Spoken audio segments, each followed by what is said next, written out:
And another warm welcome around the world to day action in day 3 of the 2024 World Aquatics Open Water Swimming World Junior Championships here in Alghero, Italy. The conditions once more turning it on, and this morning we see for the very first time the 3-kilometer knockout. Swimmers around the world excited to see the action here. Who will be crowned the first World Junior Champion in this event? We'll find out very shortly. Joined once more by Alice Steering, Junior Champion and Olympian. And Alice, this is going to be a very exciting day for swimming. Yeah, I am really excited to be calling the action on this, but also just spectating it as well, because I just can't predict where this is going to go, like how this is going to work out for the athletes, like who's going to win this. I think there's a lot of factors which will be in play here. So it's going to be a very exciting morning of swimming. You are once again correct. So I guess that's our job, to explain it for people around the world how this will be playing out. The 3-kilometer knockout sprint, as we mentioned, the first time it's going to be swum. There'll be 2 heats to start off, with only 50% of the athletes making it through to the second round. So 30 athletes in each heat and 15 making it through to the semifinals. From there, the semifinals will whittle down another 50% and we'll have 15 athletes into the final. So 1,500 meters to start off, 1,000 meters for the semifinal, 500 meters for the final. And Alice, it really brings a mixed bag for the athletes.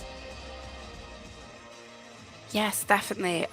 Also, there's a lot of play of like who's in your heat, tactics of making yourself aware of who you need to be like competitive against, and making sure, like, you know, one thing I always paid attention to was who am I starting with on the start line, and this will be very crucial in a race like this. Is the person I'm starting next to one of the best in the world, where they're going to be at the front? If so, absolutely brilliant. Find yourself on their hip, find yourself on their feet, and let them carry you through.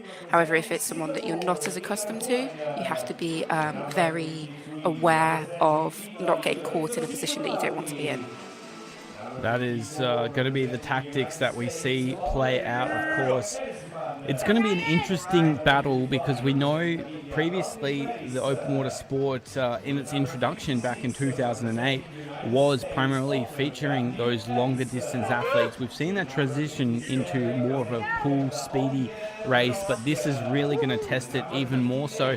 Those athletes that feature with intent in the 1,500 and below in the pool are going to be favored here, and one of those athletes just introduced there, Kato Shimori of Japan. He's going to be a competitor that we'll keep an eye on. Yeah, this is a fantastic opportunity for a lot of the 8 and 1,500 swimmers who don't really have as much open water experience to kind of, you know, make themselves a name on the open water swimming stage. I'm thinking of, you know, like the Dan Whiffins of the world, where it would be just a great opportunity to like get back in open water if this does translate into the senior program, which we sincerely hope it does. And you know, maybe throw a bit of disruption in there, and it's a great kind of test into open water as well. So Alice, bring us into the minds of these athletes at the moment. Obviously, none of these athletes would have competed, but they know that this has been on the program for a couple months now. How would you be breaking it down? What are the tactics that you'd be using? Yes, I suppose the first 2 rounds are always about survival. You know, some of them will be definitely looking to go out there and put themselves in the mix early, especially if they're not as confident that they will carry through to the next rounds. Cutting off 50% is a lot of the field. You know, like you've got 30 starting out, so that's already 15 people gone. So you really want to be sat in the top 10 from the start, because 1,500 meters, whilst it is the longest pool event, that is barely anything in open water. It's going to fly by very quickly, and you don't want to touch the pad, finish in 17th place, and be annoyed that you didn't try and take those opportunities early on. So the minds of the athletes right now will be very concentrated on their game plan. It's going to be fast. I think everybody's going to have the same idea that, you know, you don't want to be caught in that last 15, especially if someone decides to give it a lot of effort at the front early on. And between heats, we'll see a gap of up to 5 minutes breaking them up. So it's going to be interesting to see which athletes use those tactics, as you said. If you're really strong and confident on your finishes, you might just sit back a bit and lead into that finish with the hope of being able to swim over a couple athletes. It's going to be a very different race to what we're used to seeing, where primarily it's all about the win. Now it's going to be who can save the most energy. And to your point, if you're sitting around 10th, that's fine. That's exactly where you want to sit, and just position and hope that it falls your way on the touch. So it's going to be a nightmare to commentate the first 2 rounds, but I'm sure we'll give it a crack. Yes, yeah. Yeah, I totally agree. You really have to be kind of just, I think, calm at the same point with this, especially if you know you're probably one of the fastest swimmers, a bit more confident in your ability to hopefully cruise through the 1500, have to turn it on a bit more in the 1K, and then save yourself as much as possible for the 500-meter sprint, because that's where the medals are decided. The medals aren't decided on the 1500 at the front. And one of the key points to note is we do have both, well, all competitors are eligible to race in this, so 14 through to 19 years competing in this event, where it is that testing ground. We know what the women's event has to offer, with Claire Weinstein and Claire Stuhlmacher of the USA looming large, but there's some big names in these early heats.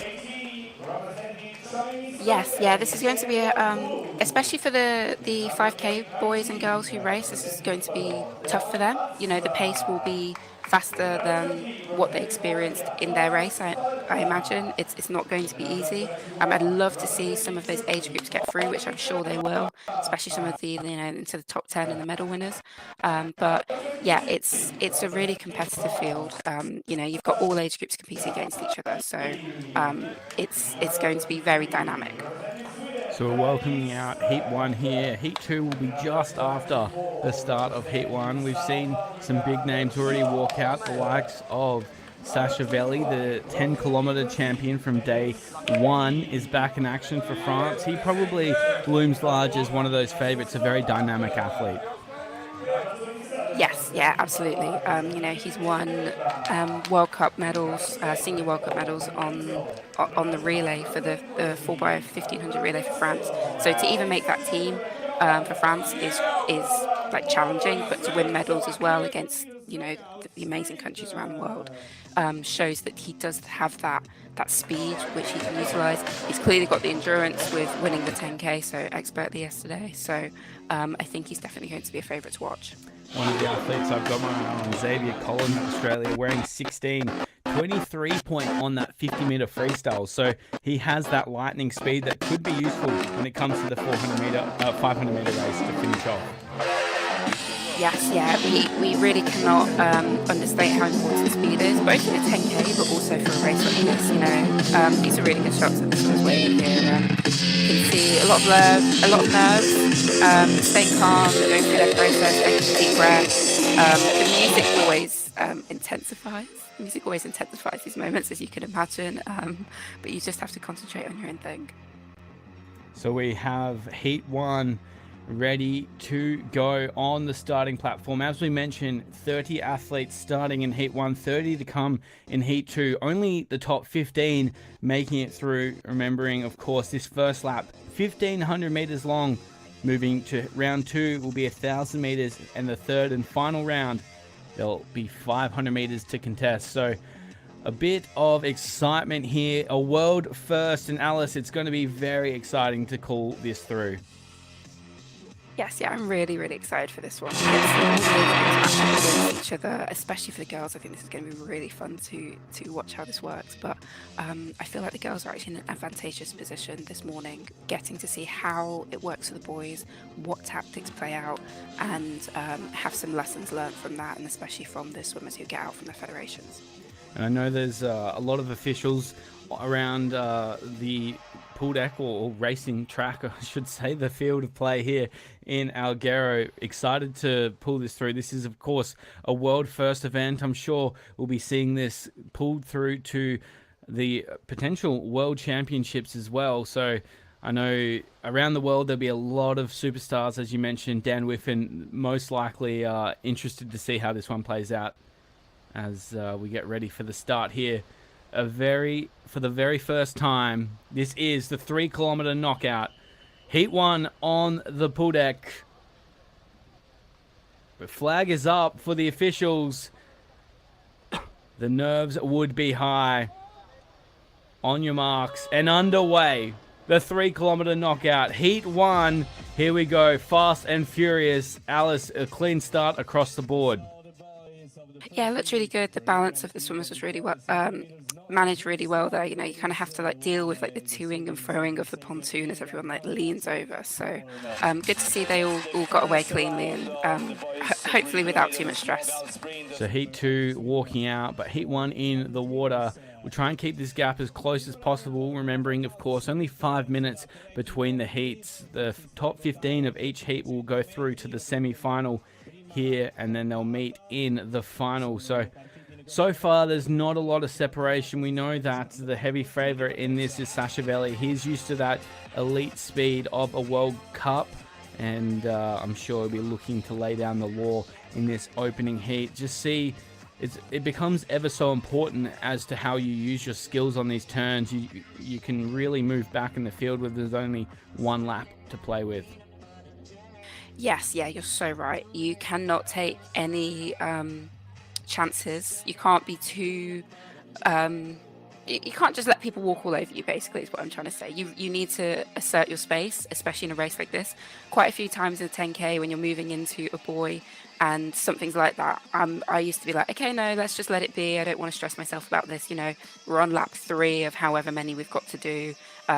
It's not, we've got time to play with, but you haven't got that luxury here. You really need to make sure that you're getting in a strong position and not getting too left too far behind.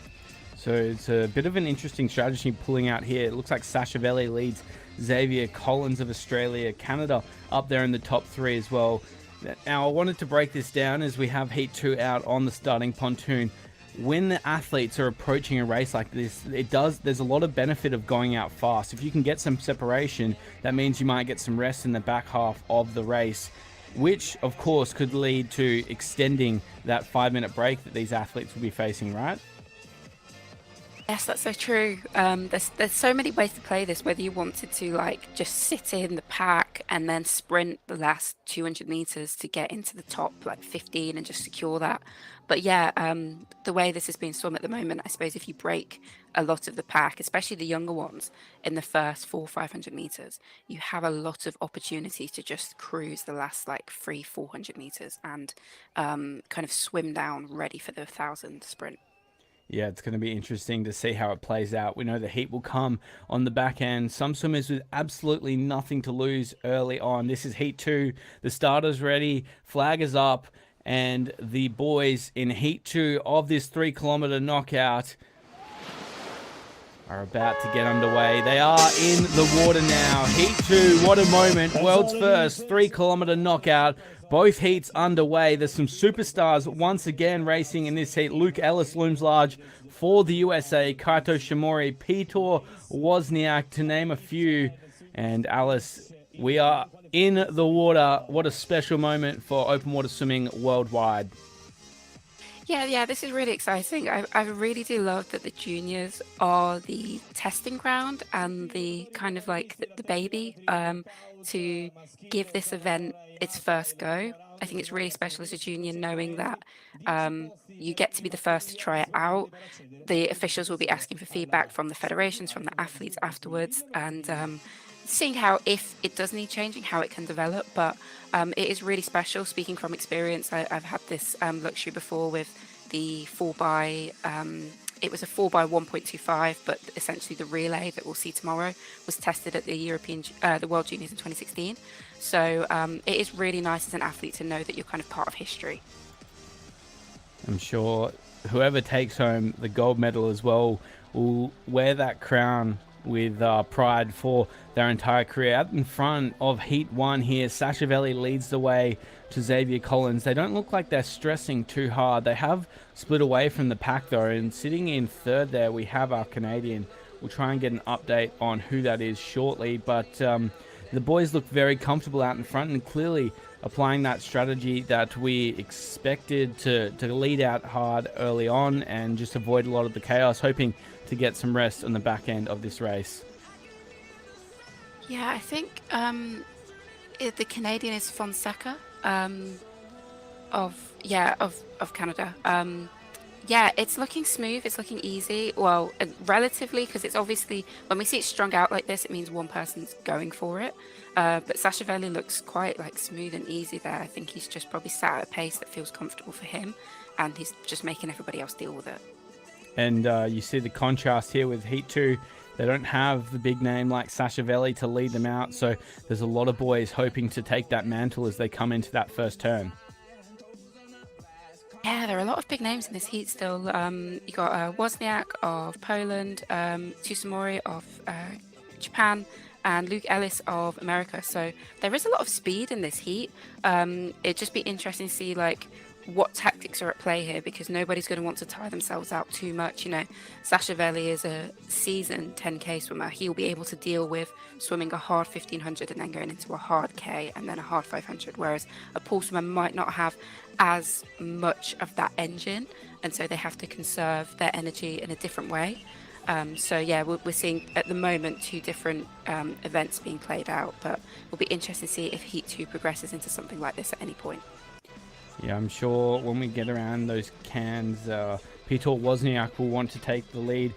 Interesting on Heat 2 there, we saw Luke Higgs and Kakulagakis of Greece sitting up the front. They are fresh off a 7.5 kilometer race yesterday. So again, that's a tactic that's going to play a part. Is the 10 kilometer boys and girls have had 2 days or a day and a half of rest, and the 7.5 kilometer and 5 kilometer athletes are coming fresh off a race yesterday.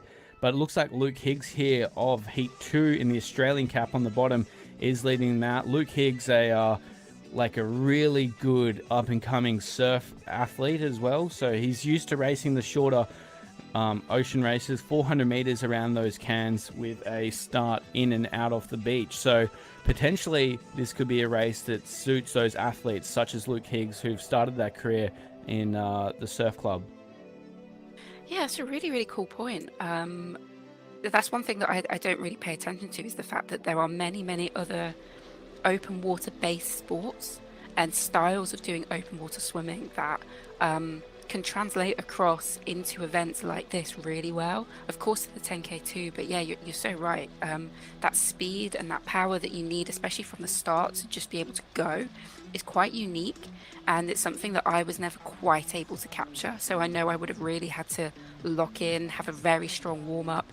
I'm sure a lot of the swimmers were doing warm ups way more active than they would normally do. So when you get into the water, you're ready to have that go moment, because the race will be over before you know it.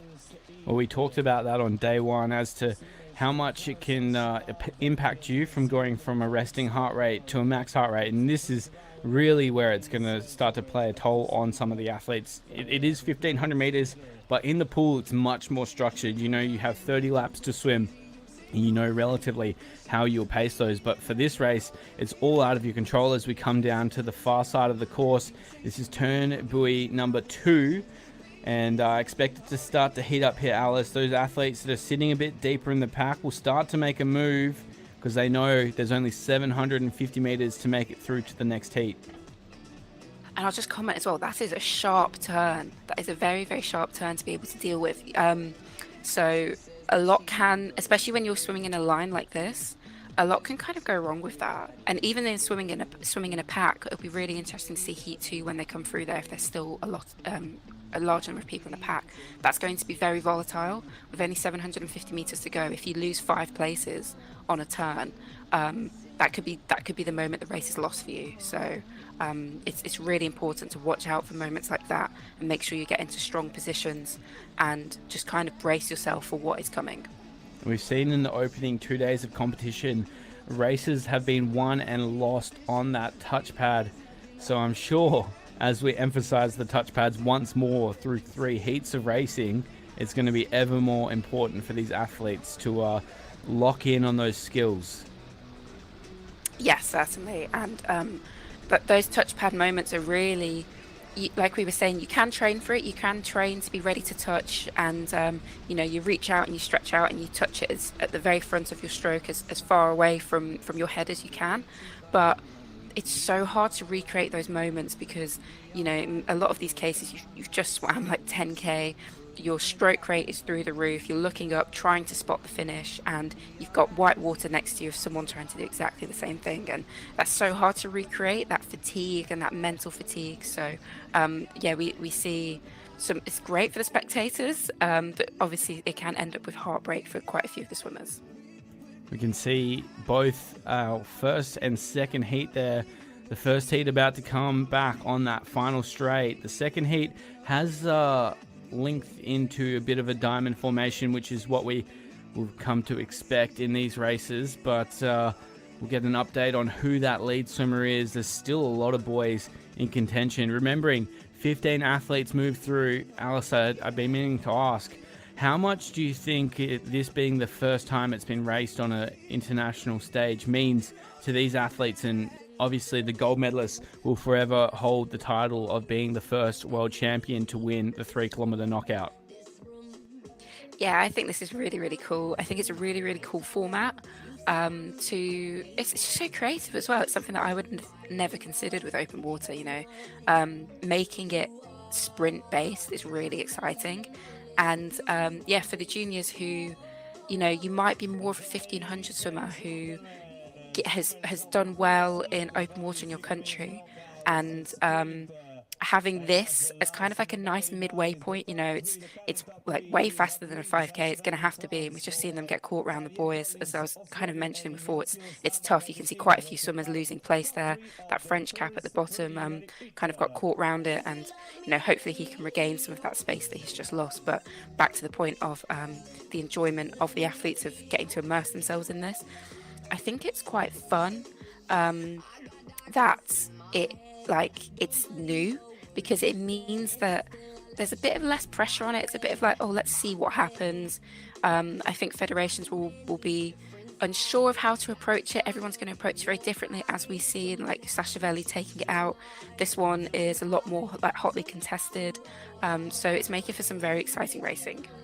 And we can see Shimori, as you mentioned, just starting to move forward. Luke Higgs sitting up as well for the Australians. So Higgs sitting, well, what was first, and Xavier Collins sitting second behind Sashavelli. So the Australians clearly getting the advice from their coach: go to the front early and avoid the chaos that comes from those turn cans. Do you think that was the advice? Yes, yeah, absolutely. When you're dealing with a race formation like this, with this many people, you really need to make sure you're finding space. You want to be the furthest row back I would be comfortable at the moment is row 3. Obviously, that's probably about qualification. I think we were mistaken with saying it was top 15. It's top 10 that qualify, so the stakes are even higher, in terms of like, you really want to be finishing at the very furthest back in that second row, just to secure making sure that you're in. You don't want to play around with it. So those boys are absolutely crucial in making sure that you're not getting caught out, that you're sat far enough up and it's not too stressful. So back to Heat 1. This is Sashavelli just lengthening out ever so slightly. We've had the change in second. Looks like the Brazilian in second now. Yep, it is Brazil sitting second, but Veli just extending that lead ever so slightly. We've seen this in the pool quite a bit, Alice, where we have the strongest athletes who are going to really quite comfortably make it through to the final. They just shut off the heat when they get in that position. Do you think we could expect that from Veli? Yeah, it'd be interesting to see how he continues through with this. He's like, obviously my logic always is that everybody's swimming this to win. So in his mind, this will be like, I can still swim at this pace and I can still win.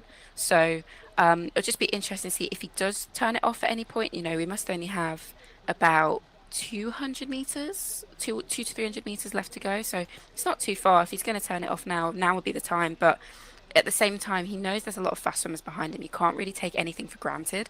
And, he's being very visual at the moment, checking where the next person is. You can see that he's got a bit of a gap to him. So if he does turn it off, I don't think we've seen him roll onto his back and check like what he's actually done to the field, because as you can see, this is Heat 1. It's very split. I think, oh wow, that was an interesting line of swimmers there. But I think probably this group that we're seeing now is maybe 12 swimmers.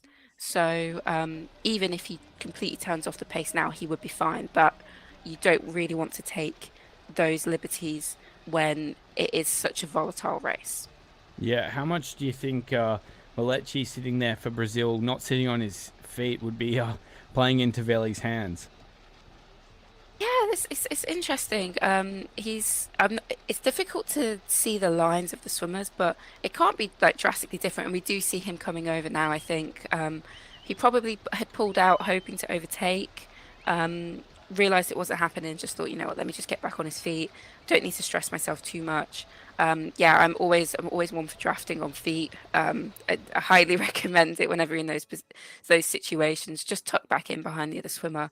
You'd be amazed how much easier it is. So our top 7 in Heat 1 locked in here. We've got a battle for the 8th and 9th spot at the bottom of your screens. 10 move through, so apologies for getting that wrong earlier on. 10 will go through. It looks like we have our top 8 locked. So it's going to be a chaotic battle for the miners, but Sashavelli is going to take out a historic heat. Yeah, I love the way he's raced this. He's made it known I'm the one to beat. Like I've put this down, I'm the one to beat. The other swimmers are working hard. You know, this was a fast pace. If anybody was hoping to have an easy heat here, I think he's made sure that hasn't happened. Yep. Yeah, he's still sprinting. And he Yeah, wants to he claim his wants first it. heat. And you know what? Fair play, because yeah, it is history making. So a And he great gets swim, it. great effort. Got some good time to recover now, and we'll see the who he's going to be joined by. Yeah, there we go. Sashavelli takes out a historic heat, the first heat ever of the 3 kilometer knockout. Sashavelli of France on top. We saw the 2 Brazilians in second and third. Malechi, that there is the battle, I believe, for who's going to be knocked out. We'll see that shortly. Xavier Collins sitting second, and we were correct in expecting him to just fade back a little bit. Erkan makes it through after a medal in yesterday's 7.5 kilometers. So some big names as we go through this top 10. Erkman in ninth.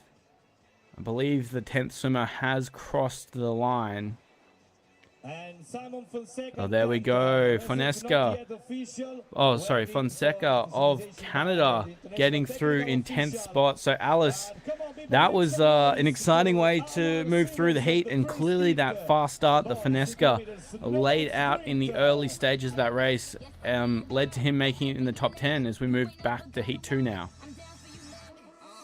Yeah, that was great racing, and Whoa. again, I just love the fact that we're seeing swimmers who we weren't really talking about over the past 2 days, you know, into that top 10, like very comfortably. You know, the 2 Brazilian athletes, there Yeah. was a Venezuelan and an Argentinian, and I've been commenting on this all weekend. I just love the amount of South American countries which are represented here, and you know, clearly putting down some great efforts. So I think that's really exciting for the sport that we get, you know, more diverse nations going in there from, you know, different parts of the world. Like a growth in this sport in South America must be so exciting.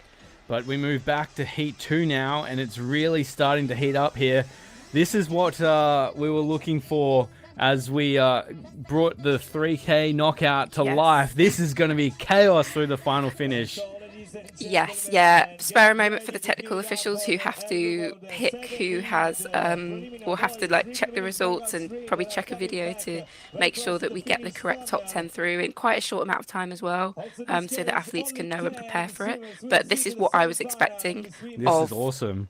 these heats. Yeah, this is exactly the kind of footage, like Sashavelli making it like that. I'm not surprised that someone's taken it out like that, but this is more of what I was anticipating. So just coming into the finish now, we've obviously got a clear 2 who are Yeah. comfortable, and then after that it's anybody's game. So out in front, we do have Luke Higgs and Luke Ellis. The battle of the Lukes, the top 2. Kaito Shimori locked in the battle there as well. So a clear separated top 6 athletes. They'll be making it through.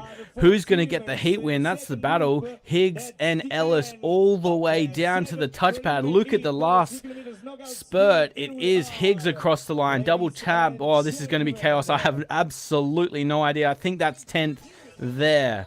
Wow. That's what we wanted out of this 3K knockout, and it's only the heat 2. Absolutely, yeah, it's brilliant. Just wait for these semi-finals when if Sasha swims it in the same way. Um, oh, is Kovac Ceres at the front, was it? Or oh, I don't know. Anyway, if Sasha Veli swims it in the same way, it might. I would love to see the heat times between the two. Actually, see if the Sasha was actually swimming at the same speed or something like that. And yeah, we're just getting it through now. Yeah, there you go. Kovac Ceres, in fact, gets the win ahead of Erisman. Ellis in third, Shamori in fourth. So there's some big names, but this is the interesting part that we don't usually get from the open water racing, as we get the coaches being able to provide feedback between the heats. So athletes able to, take their time and replenish their carbs and then listen to their coaches. This is a brand new, interesting way to see open water swum. Yeah, I really like this. I've always thought it's a bit of a shame in open water that you can't have a conversation with your coach. I mean, literally, it's just impossible. The only time you can get it is when you come through the Phoenix pontoon, and you can't really communicate back to them. In other sports like road cycling and even marathon, sometimes marathon running, they get to have that conversation, get to have that information relayed to them. So it is nice to have that element introduced into it. And of course, it'll be a completely different race as we watch these athletes come down to finish off. This is the back end of heat 2. Only 1,000 meters on lap 2, and the gap shortens once again. So it's going to be an exciting way to see this race swum. Of course, we'll keep the same length of the turning cans, but in terms of the long straights at the way the athletes have been racing, they will come down in distance. Yeah, just to comment on the times which was swum. So Sasha Valley swam it in 16:26, and Kovac Ceres of Hungary, who won Heat 2, swam it in 16:33. So it was only a 6-second gap between the two heats. It'll be really interesting to see how much energy was expended at the front of the race. I imagine if you're looking to lead the 1500, you're probably looking to lead the 1000 and of course the 500. So I think we've got a clear idea of who's going to be punching from the front, and then can anybody else disrupt that game plan for them. You see the work being done just to loosen off these athletes. Both the Japanese swimmers moving through in Shimori and Imafuku. We'll see how that plays out shortly. But Alice, what I meant in the last comment is that lap we saw 600 meter straights. We moved down to a 300 meter straight with 150 meter long turn can. So it's going to be interesting. Obviously, that halving the distance is a really big factor that we've never really considered where you make your move whilst you're in these heats. Yeah, this is what's so interesting about this race as well, is as an athlete, you get to swim on the course beforehand and you get a feel for it, you understand it, and you kind of have these points within the course where you're like, okay, this is where it's going to happen. They're going to be swimming, they just swam that 1500 on a course they hadn't really swam on before. The 1000, they won't get an opportunity to like swim on it now. It's going to be like kind of fresh for them. And yes, it's exactly the same course, but as you're saying, yeah, it's getting reduced. So there's going to be you really have to know the distances. So how far from the final turn have I got into the finish? That is key information, because before you know it, you're on that final turn, you're coming around it, and you might be in 8th position, and you really want to make sure you solidify your space. So it's really, really tough racing, and you need to make sure that your tactics are locked in and that you execute them as best as you can. Yeah, we'll see how it plays out. We can see the flurry of, busyness around this marquee where the athletes are getting ready to race Heat 2. 10 athletes will go into Semi-Final 1, 10 athletes into Semi-Final 2. Only the top 5 will make it out, though, of each heat, and they'll go into that final. So we haven't really discussed that either. Only 10 athletes in a final. Very rare that you'll ever be in an open water race where there's only 10 athletes. How do you think that will play a part on the way these athletes race? Yes, this is a massive factor which I don't think gets spoken about a lot, or not that as far as I'm aware of. I'll speak in the context of marathon swimming and then I'll translate over to this. Basically, at World Championships, you get like 80 swimmers competing at World Championships, and then you suddenly move to the Olympics and you have 25 competing, and it's honestly the difference is so stark. I can't explain it to you enough. Like at World Championships, especially the way I race, it was very I'd sit at the back and I'd have loads of people to like use to move up. At the Olympics, it wasn't like that, and I kind of took that for granted. I was like, oh, like I'm sat at the back of the pack, and the back of the pack is 20th, and normally when I'm sat at the back of the pack at World Championships, it's 40th.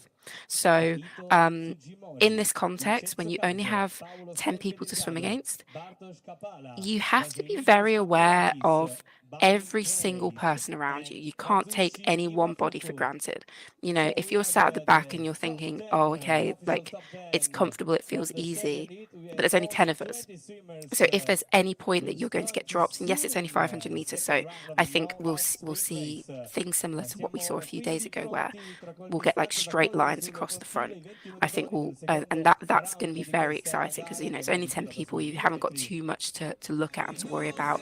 I don't think there'll be much drafting, but it'll be kind of every man for himself, and it was going to be very fiery. I think what it also does, it plays into the hands of those athletes that are not necessarily as experienced in the open water. How you raced was very, very experienced, and certainly a skill that you developed throughout your career. Whereas for this way, the way that the sport is developing in this race is, you'll see athletes that don't need to be as pack aware to move forward in that race, and we'd be able to, you know, make sure that if there is a mover off the front, they can react in time, which is, I think, very exciting. We see, as we mentioned, the likes of Dan Whiffen. This is definitely an event that would suit his abilities, but you know, there's still those opportunities around the turn cans to jump forward, and yeah, it's a bit of a mix, but I do like the way that it's opening the door for some athletes. Yes, definitely. The link between distance swimming in the pool and open water swimming is at its strongest. You know, before it was kind of like you have to pick one or the other. You can't do both. And now we're seeing, you know, I think Florian Wellbrock demonstrated that kind of. It used to be a thing, and then it died away for a couple of years. You had really like specific open water specialists, which I think is great for the sport. But I've always thought if we really want to, you know, capitalize on the audience which swimming has already captured and bring them over to open water, we do need those names getting in the open water and giving it a go. So it's fantastic to see that link being strengthened, and this 3K knockout is another great example of how that can continue. So just an update, there will be 20 athletes racing in round 2 here, 1,000 meters, and the top 10 will go through to that final. So we will see both of those heats mixed together. We expected Sashavelli to lead from the front in Heat 1, and Heat 2 there was a myriad of names that could be competing for that title. So now we'll see the both of them mixed together. Erisman, Hannah Kovacs, Serez, and Sashavelli all mixing it in the same heat. It'll be interesting to see how it plays out. And also, Alice, I would love to know how it's going to work for federations with 2 swimmers in the same heat. So, for instance, Erisman and Ellis from the USA, will they be working together? Will Shimori and Imafuku be working together? How do you see that playing out? Yes, it's going to be really interesting whether they've kind of gone like, that's every man for himself, good luck, no hard feelings at the end, we'll see you on the other side, or if they're like, no, you know, let's get both of us in the final. I'd like to think it's the latter, because the country pride that you can get from that, potentially getting both of you on the podium, you really do want to try and work together as much as possible. It's great to have some conversation around tactics. So here we go. The start list is up. Sashavelli, Hannah Kovacs, Serez, Brant de Macedo of Brazil, and Erisman. They were the top 2 from the Heat 1 and 2. This is semi-final 1. 20 athletes on that start line. We're moments away from starting. Of course, the top 10 once more making it through. Alice, if you were competing, would you have been working with your federation? I like to think so, definitely, yeah. You know, with my federation, the girl that I mainly raced against, Danielle, we had like different tactics for it. She was very good at being strong at the front, and I was very weak at the front, and I would like kind of swim through at the back end of the race. So I'd like to think we could swim off of each other in the sense of, she takes the first 500 meters, I take the second, and we kind of pull each other through in that way. But it's going to be a really interesting. It's going to be interesting to see if anybody does want to like give it a go like that. Representing Brazil, So here we go, introducing our semi-finalists, 20 athletes. The lactate would definitely be setting into those athletes at the moment. You can see them stretching out their lats on the start line. How would you be feeling? And I guess bring the spectators into this moment right now. What should the athletes be doing to make sure that the fatigue doesn't set in too much? Number 58, representing This is a really interesting event because it's the closest thing to a training session which I've ever seen in racing. Ironically, this is how we train. I've seen sessions like this where you do a 1500 and then you swim a bit easy, and then you do 1000, you swim a bit easy. So it's not far removed from what they're actually used to. It's just really odd. It's in a racing environment, and I say odd in the sense of it's alien. It's exciting. It's good. I think this is what we're swimmers will be naturally kind of accustomed to, especially at the distance end. So I'm honestly surprised how many of them were sat down. I guess you do need to rest, let your legs relax, shift as much lactate out of them as you can, make sure your shoulders are feeling loose, and there's not too much fatigue in your arms. But even if you're dealing with that fatigue, don't let it get in your head too much. Come on, please, people, give it up for So here we go. All of the semi-finalists have been introduced. They're on the starting platform now. This once more is an iconic moment for open water swimming worldwide. The first time we've ever seen the 3 kilometer knockout here at the 2024 World Aquatics Open Water Swimming World Junior Championships in Alghero, Italy. Who will be crowned champion? We'll find out after this semi-final has been conducted. They'll have to race one more time, but 1,000 meters ahead of these athletes as they stand on the starting platform now. Some big names that we saw in Heat 1. Sasha Velli led the way. Heat 2 was a mixed bag. We'll see how the tactics changed once more. 150 meters ahead to the first turn in the hands of the starters for the second time. And in the water is semi-final 2. An interesting start there. One of the athletes just taking a second and moving straight across the field to try and jump in behind the leaders. So, bit of a strategy there, Alice. I wonder what the thoughts were. Yes, this is something that I was kind of hinting on before. If you know who's going to be like punching for it, I think why not? Give yourself the best opportunity to tuck in behind them. Make sure that you're not going to get trapped behind other people that aren't as confident to take it out or that you don't trust in that ability. So yeah, definitely a bold move. I didn't see who it was, unfortunately, but I'd love to know how it worked out for them because that's the kind of thing that I would do. And do you think the athletes that were swimming in Heat 1 have a slight advantage with 2 minutes extra rest?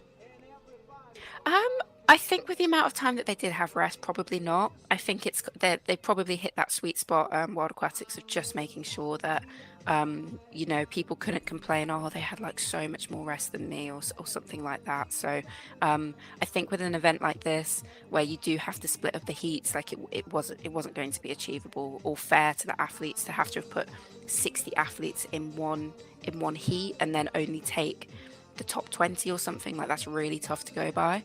So I think that was like probably the optimum amount of time to make sure that spectators are still engaged but athletes do get rest. So leading through that first turn, it is Sasha Velli to Hannah Kovacs-Serez, both experienced operators and know how to get out quickly. As you can see, I believe that's Shimori sitting in third for Japan. It might be Imafuku, both of the Japanese very classy open water swimmers at such a young age. Remember, just 10 athletes make it through to the final, so it'll be interesting to see how that plays out. Only 300 meters in between the longest straights here, and you can see Velli starting to go to work. Yeah, and I just want to give a really quick shout out to Balint Perez. As far as I'm aware, I believe he's the only swimmer from the 5K to make it through to the semi-final, which well done. It is incredible. Like, he some really fast swimming, managed to keep up in, I think, I'm not too certain what he was, but absolutely great that he's managed to qualify for this, and it'll be great experience to race against the older boys, see what that's like, and help improve his continued development in the sport. So I guess break it down once more. There's 20 athletes in the water, 10 move forward. If you're swimming on the backside of this leading group, you're really hoping to move across onto the inside of the course and try and get around that turn can really quickly. But you'd also be hoping to climb that ladder, which you discussed yesterday about moving through the field. Yes, you can see it happening at the moment with, I believe it's the Greek cat. He's kind of caught in the middle at the moment. It's that nice blue, bright blue cap. It's a bit more difficult to see now, but he's in the third row, the third athlete towards into the right, if that makes sense. And I've just been keeping my eye on him the past couple seconds, and he really is aware that he needs to move up like quickly. So that's what he's making happen at the moment. And I think you can just maybe see him popping onto the screen now. He did some really, really great work and making that happen. Don't want to call which athlete it is just yet, because there are two Greek athletes in there. But yeah, you're so right. It's tough behind there. You've got the top three at the moment. I can't see that changing drastically. Top four at the moment. Sorry, can't see that changing drastically at the moment. They're making it look like it's tough. They're racing fast, but it's controlled, and they're in the position that they want to be in. They know that they're going to qualify comfortably from this position. However, for the that kind of at that third row back, it's going to be a bit of a dogfight, especially going down that last straight. So from this point, it looks like Veli is the athlete to beat. Kovac Serez doing a great job to battle with him, but how would you approach this race if you were Kovac Serez? Obviously, you're just trying to book a swim in the final from this point, but you'd be keeping an eye on what it's going to take to beat Veli in that final. Yes, I think this is great fun because we know we're going to get those four probably, unless they really start to struggle towards the end, into the final. So this is kind of like a testing ground for them. There's no medals to be won at this moment. They're still going for it. They're still making it hard for everybody. They are doing this the hard way. Both of them have swum it the tough way with leading it. So it is interesting to see whether anybody will topple them in the 500 meters, whether that will get taken from them.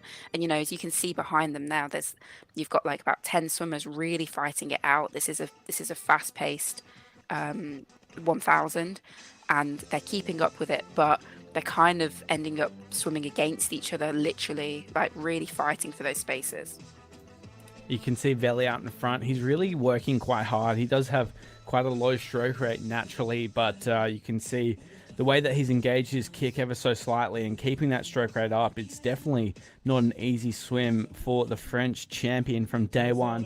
Kovac Serez comfortably in second now. He did get squeezed ever so slightly on that turn, and I believe that is Imafuku sitting in third position for Japan. One of the things that we need to make note of moving through out of Heat 2 was Luke Ellis of the USA. We know the speed that he brings to this race, and that's something that we need to keep an eye on to see, obviously, when it comes down to that final. And Sasha Veli would be preferring to race it without those fast pool boys. So do you think that's in his intention here, is if he keeps the pace up for the whole race, then it's going to zap a lot of energy from those faster, shorter distance athletes? Yeah, I totally agree. It's another great example of playing to your strengths as much as possible. Sasha knows he will have this kind of like hard, like threshold, like strong pace endurance, which even like regardless of the distance, it's tough. Like, it's 1500, but it's still really so hard to keep that up.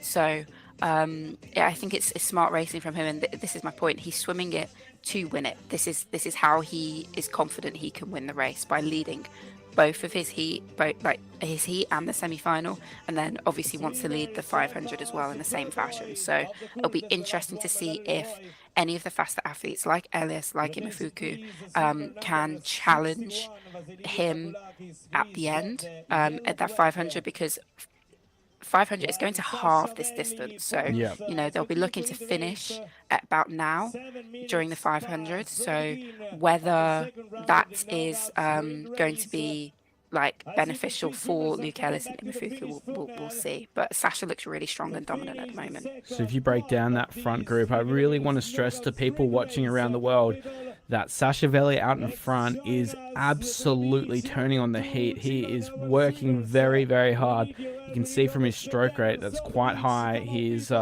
trying to put the rest of the pack in a world of hurt. There's been separation between the first 4 to 5 athletes and then another group of about 4 athletes. So I believe this third group that is in the middle of that pack at the moment is going to be our top 10 athletes. Those are the athletes that are going to go through. But for now, Sashavelli out in front, I think he'll ever so slightly shut it down as he enters the finish chute. But for now, he wants the pace to stay on ahead of Kovacs, Serez, and Veli looking very good here. Yeah, all three of these athletes look great, actually. You know, the pace is high. And yeah, I don't even... Is he going to shut it down? Like, I kind of love the way that this has been raced. I don't know whether any of the girls will be thinking the same thing. I'm sure they will be. There's so many like fast girls within that race, whether it's played a little bit more tactical in terms of, you know, just making it through, and then bam, the 500, I'm going to go for it. But Sashavelli, he's looking to win every single, like the heat, the semi, and the final here. So yeah, it's going to be a really interesting 500. Just plays into the mind games though. If you can shut it down and turn onto your back after the race and say, oh, that didn't even hurt. That was an easy 1,000 meters where we've swum at about 103, 102 pace. So you're so right, actually. This is where when you touch the pad, it is kind of crucial to like. Sashavelli pushing very strong. Even challenged with the swimmer from Hungary, Kovacs, Serez. Very close to each other, the other two swimmers. Come on, ladies and gentlemen, give it up for our swimmers that are finishing the second round of the knockout sprint. Boys swimmers of the 3 kilometers knockout sprint are the swimming inside the finish funnel after 10 minutes from the beginning of the second round of the race. In a few minutes, we will read an official... Veli and Kovacs Serez all the way into the finish line. Sashavelli gets a touch, and that was a classy touch as well. In third, I believe that was Imafuku. We'll see how it plays out. But how's this battle? 4th, 5th, 6th, 7th, 8th, and oh wow, that was very close for that 10th spot. Yeah, this is really, really tough racing. You know, you see how hard these athletes are sprinting at the end to get that touch. They're trying to separate out now the like, I suppose, the winners of the heat and then the losers. So, I love this. I don't envy them because the amount of lactate that will be sat in their body now, you know, the heart rate's high, everything's like, you see the Brazilian swimmer in front of us now, like kind of staggering out of the water. You know, he's qualified through and you've got a 500 meter to go and you've got that in your mind. And this is where mind games and that mental strength really come into play, because I promise you they are all hurting. Every single athlete will be hurting, but it's who can cope with that pain the best and capitalize on it and really like get the most out of himself in this 500 meters. Great insight once more as we wait for that 10th spot. There are some big names, and Alice, one of the things that we haven't talked through yet is I believe that's Ignacio Stambuk that's qualified through 10th, but we'll wait for the ratified results shortly. One of the things that we're yet to really discuss is the impact that these athletes would be going through, knowing that, you know, they've raced the primary event, the 10 kilometers or the 7.5 or the 5 for some, and they have the ability to back up another performance if they weren't quite happy with the way that they'd raced their individual. And that's something that we haven't seen on the world level yet. Yes. Yeah, you know, you sometimes get that at the World Champs where you get the 10 and the 5. It's great for these juniors to have that opportunity to, you know, bounce back into a 3K, to bounce, especially, you know, if I've swum well, but also definitely if you haven't had the race that you wanted to over the previous 2 days. It's a really, really nice opportunity, an opportunity which a lot of the seniors do get. And I think, as I was saying a couple of days ago, it's really nice that the juniors are getting more opportunities to race open water. And at competitions like this, where, as I grew up as a junior, it was very like you turn up, you do one race, you go home. And when you get to World Championships, you're suddenly asked to do, do you want to do the 5K? Do you want to do the relay? And you suddenly might have 3 races over the weekend, when I've never really gone through that as my development through the pathway. So I think it's a really, really great idea. It's making for some really fun, some fun commentary. Yeah, absolutely. Well, I mentioned that, of course, because Vincenzo Caso of Italy obviously would have not been like stoked with the way that he finished his individual 10K. He did such a great job to battle throughout the race, but just sliding off the pace late into that race, as was Kapala. Obviously, Wozniak from Poland was able to move through on that last lap and join back into that medal podium, but Kapala was not that same fortune. Do you think he would have gone back from that race and really set himself up to race fast here? Yeah, definitely. That's when you kind of, okay, that's fine. Things happen. It's sport. It's tough. Especially open water. You really can't. You can only control what you can control, and sometimes your pace falls off. People are faster than you, and you just deal with that. But yeah, having this 5K, especially because it's an individual, the relays are really special. Getting to compete with your countrymen, but individuals as well. It's just having another opportunity to swim individually and not kind of feel like you're relying on your fellow countrymen to make a win happen for you. So yeah, I really, really do love this. It's good, and you can see the swimmers like recovering how they are. Some of them standing, walking around. Some of them sat on the beach. Yeah, it's going to be a really good 500 meters. So that lap there was won in 10 minutes, 10 seconds, 101 per 100 to get to that result. That's simply sensational for these athletes. And there's 500 meters to swim, and they're already swimming this fast. That's a bit crazy to comprehend. I'm a bit scared of how fast this is going to be. I'm nervous for the athletes. This is tough. They look tired. Still puffing, still getting help from their coaches and their support staff. But these are scenes that are really nice, actually, and very, like we said, very rare in open water, where they get to have these conversations. And I think we see the Greek athlete getting some advice from his coach, his support staff, making sure that he's got all of the information that he needs to get in and go for it. So yeah, I think this is going to be a really, really exciting final. You are correct once more. We've got the official results coming through shortly. I believe we've had a little bit of a change in that top 10. I believe Delgado of Mexico is pushed up into that top 10. So potentially that medal that eluded him on day one could be coming shortly. But Alice, you made a great point before. We've talked about, how monumental this is for the athletes, but I also want to shout out what this means for our coaches and the support staff being able to turn around an athlete in 5 minutes time, but also to the World Aquatics staff and technical officials being able to conduct 3 races in simultaneous fashion is simply sensational. Yes, yeah, you're so right, and we do have to stress the importance of all the people who make these competitions possible, especially something like this, where the organisation of this is tough. You're gonna have to say, right, as soon as all the swimmers are around, we need to start looking at where we move the boys. You need to have the boys already mapped out.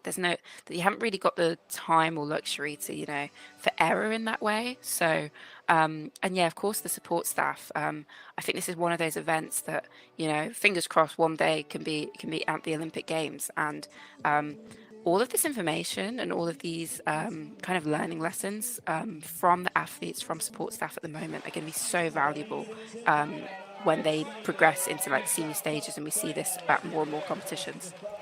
And just breaking down that semi-final win by Sasha Veli as we get the official results. 10:10 flat was the time for Veli, 0.3 ahead of Kovacs Serez. I really wanted to stress how great his touch was. We talk at length about how important those skills are, but to see Veli absolutely nail it, that is the sign of an experienced athlete.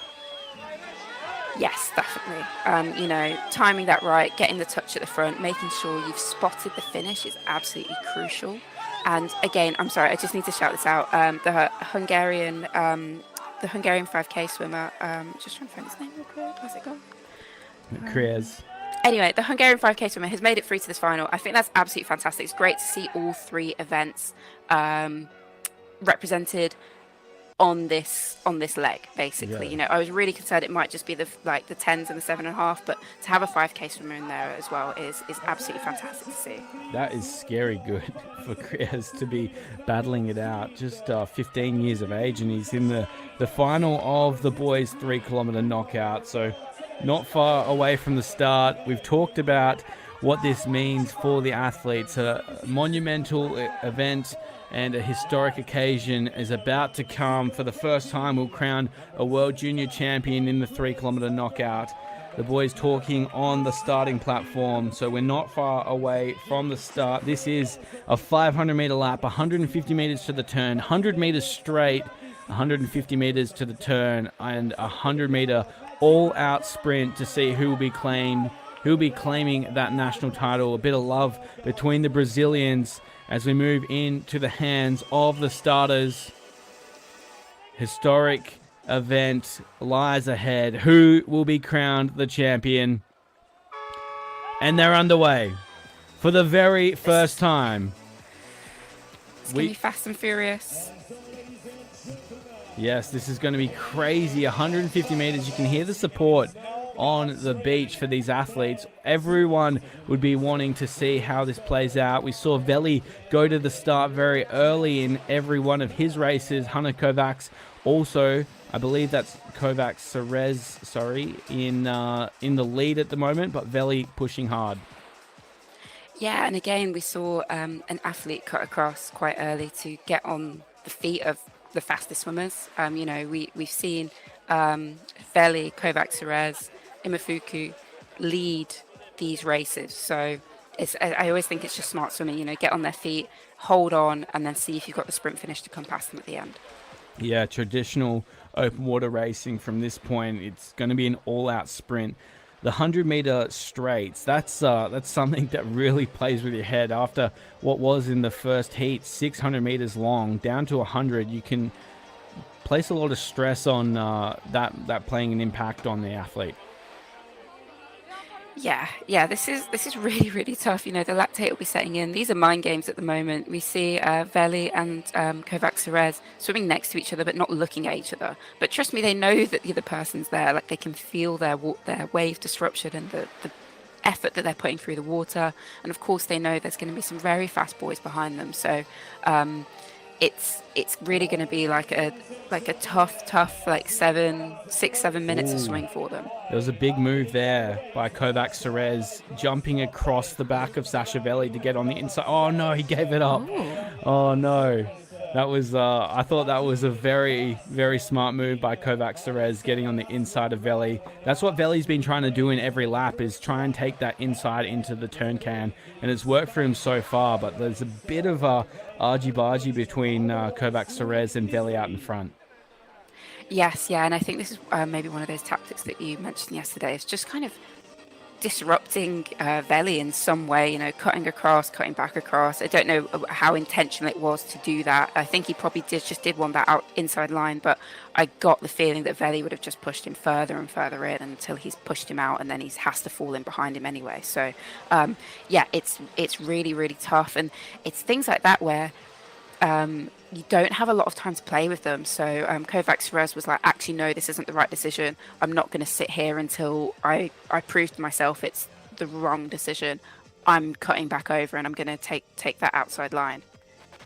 We see it play out again. That was a lightning fast 100 meters to get to that far turn on this final lap. 500 meters ahead. Delgado of Mexico in the mix, just behind, I believe, Kovacs Serez. A separation between the two, but Kovacs Serez has got that inside line, and Veli pushes once more. So there is mind games going on here. There's snaking all over the course by Sashavelli out in front. They are well and truly in a battle, the Hungarian and the French. What that does opens up the door for the swimmers swimming in 3rd, 4th, and 5th. This is going to be a crazy final straight here, Alice. Yeah, these two, Sashavelli's trying his best to get away from Kovacs Serez, and Kovacs Serez is literally sat on his shoulder, just not letting it happen. And we see the door opening now. I don't know what country this is. I feel like it said Mexico. Yeah, it's the Mexican, Delgado. Really coming up fast on both of these swimmers now. So it's looking. This is the fun part about it. You know, you've got these two battling it out of the front, but they'll be well aware there's some very, very fast boys coming up behind them. And with only 100 meters from this turn can, you know that they would be switched on. They know that this turn is going to be very important. We'll watch it here. Kovacs Serez in the green cap at the bottom of your screen. Veli in the white. Veli has the inside line, which is where he's been wanting to swim. Watch this turn very quick through there, not missing a beat. It is Delgado in a battle with Shimori of Japan. They're trying to pull up alongside. There's some gap opening between Veli and Kovacs Serez, but Hanno would not be wanting that to open up. No, yeah, this is interesting. He's kind of sandwiching it back in now, but I feel like he's starting to get his fingertips just in front of Veli at the moment. He's really not making it easy for him. This is really tough racing, and we see, I think this is Imafuku coming up onto the shoulder of Kovacs Serez. Are we seeing Veli? Oh no, he's not. I thought Veli was going to try and tuck in behind Kovacs Serez, but at this point, oh, this is exciting. We're going to get like 3 across the board, maybe almost even 4. Yeah, I believe Kovacs Serez, Veli, Delgado, and Shimori of Japan really pushing through now. So the final stretch, who's going to take it out? This is a historic event for open water swimming. The first time ever it's going to be crowning a champion of the 3-kilometer knockout. Kovacs Serez and Veli have been battling throughout. They know that it's going to come down to a sprint. The chaos invites other swimmers into it. 6th and 7th now, really trying to push up into those medals. So Delgado on the top into the final straight. Veli in the middle with Kovacs Serez in the yellow. Who's the blue? I believe that's a late surge from Greece. It's Christopoulos. Down to the final stretch though. Veli, Shimori, Hanno Kovacs Serez onto the board. Who's it gonna be? Oh my goodness! I believe Kaito Shimori of Japan. We'll get the official results shortly, but Alice, wow, what a finish. Oh man, I had chills. That was so good. I absolutely love to see that. This is what this event's about. The tactics are so important.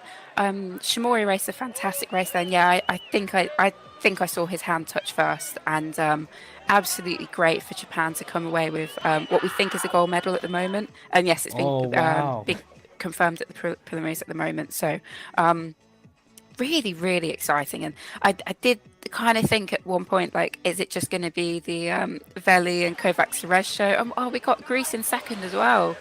Wow. Kakolakis, he came from almost nowhere. He qualified 9th into the final, and wow, like speechless. I think Kovacs Serez, obviously battling with Veli, just opened that door for all the other swimmers, and Shimori, who was just lightning fast in the pool, was able to come over the top. Sid Cassidy, wrap for the Japanese swimmer. Yeah, absolutely incredible. And we see Sashavelli still take bronze, which, you know, for all of his efforts leading both of those races, I think, yeah, fair.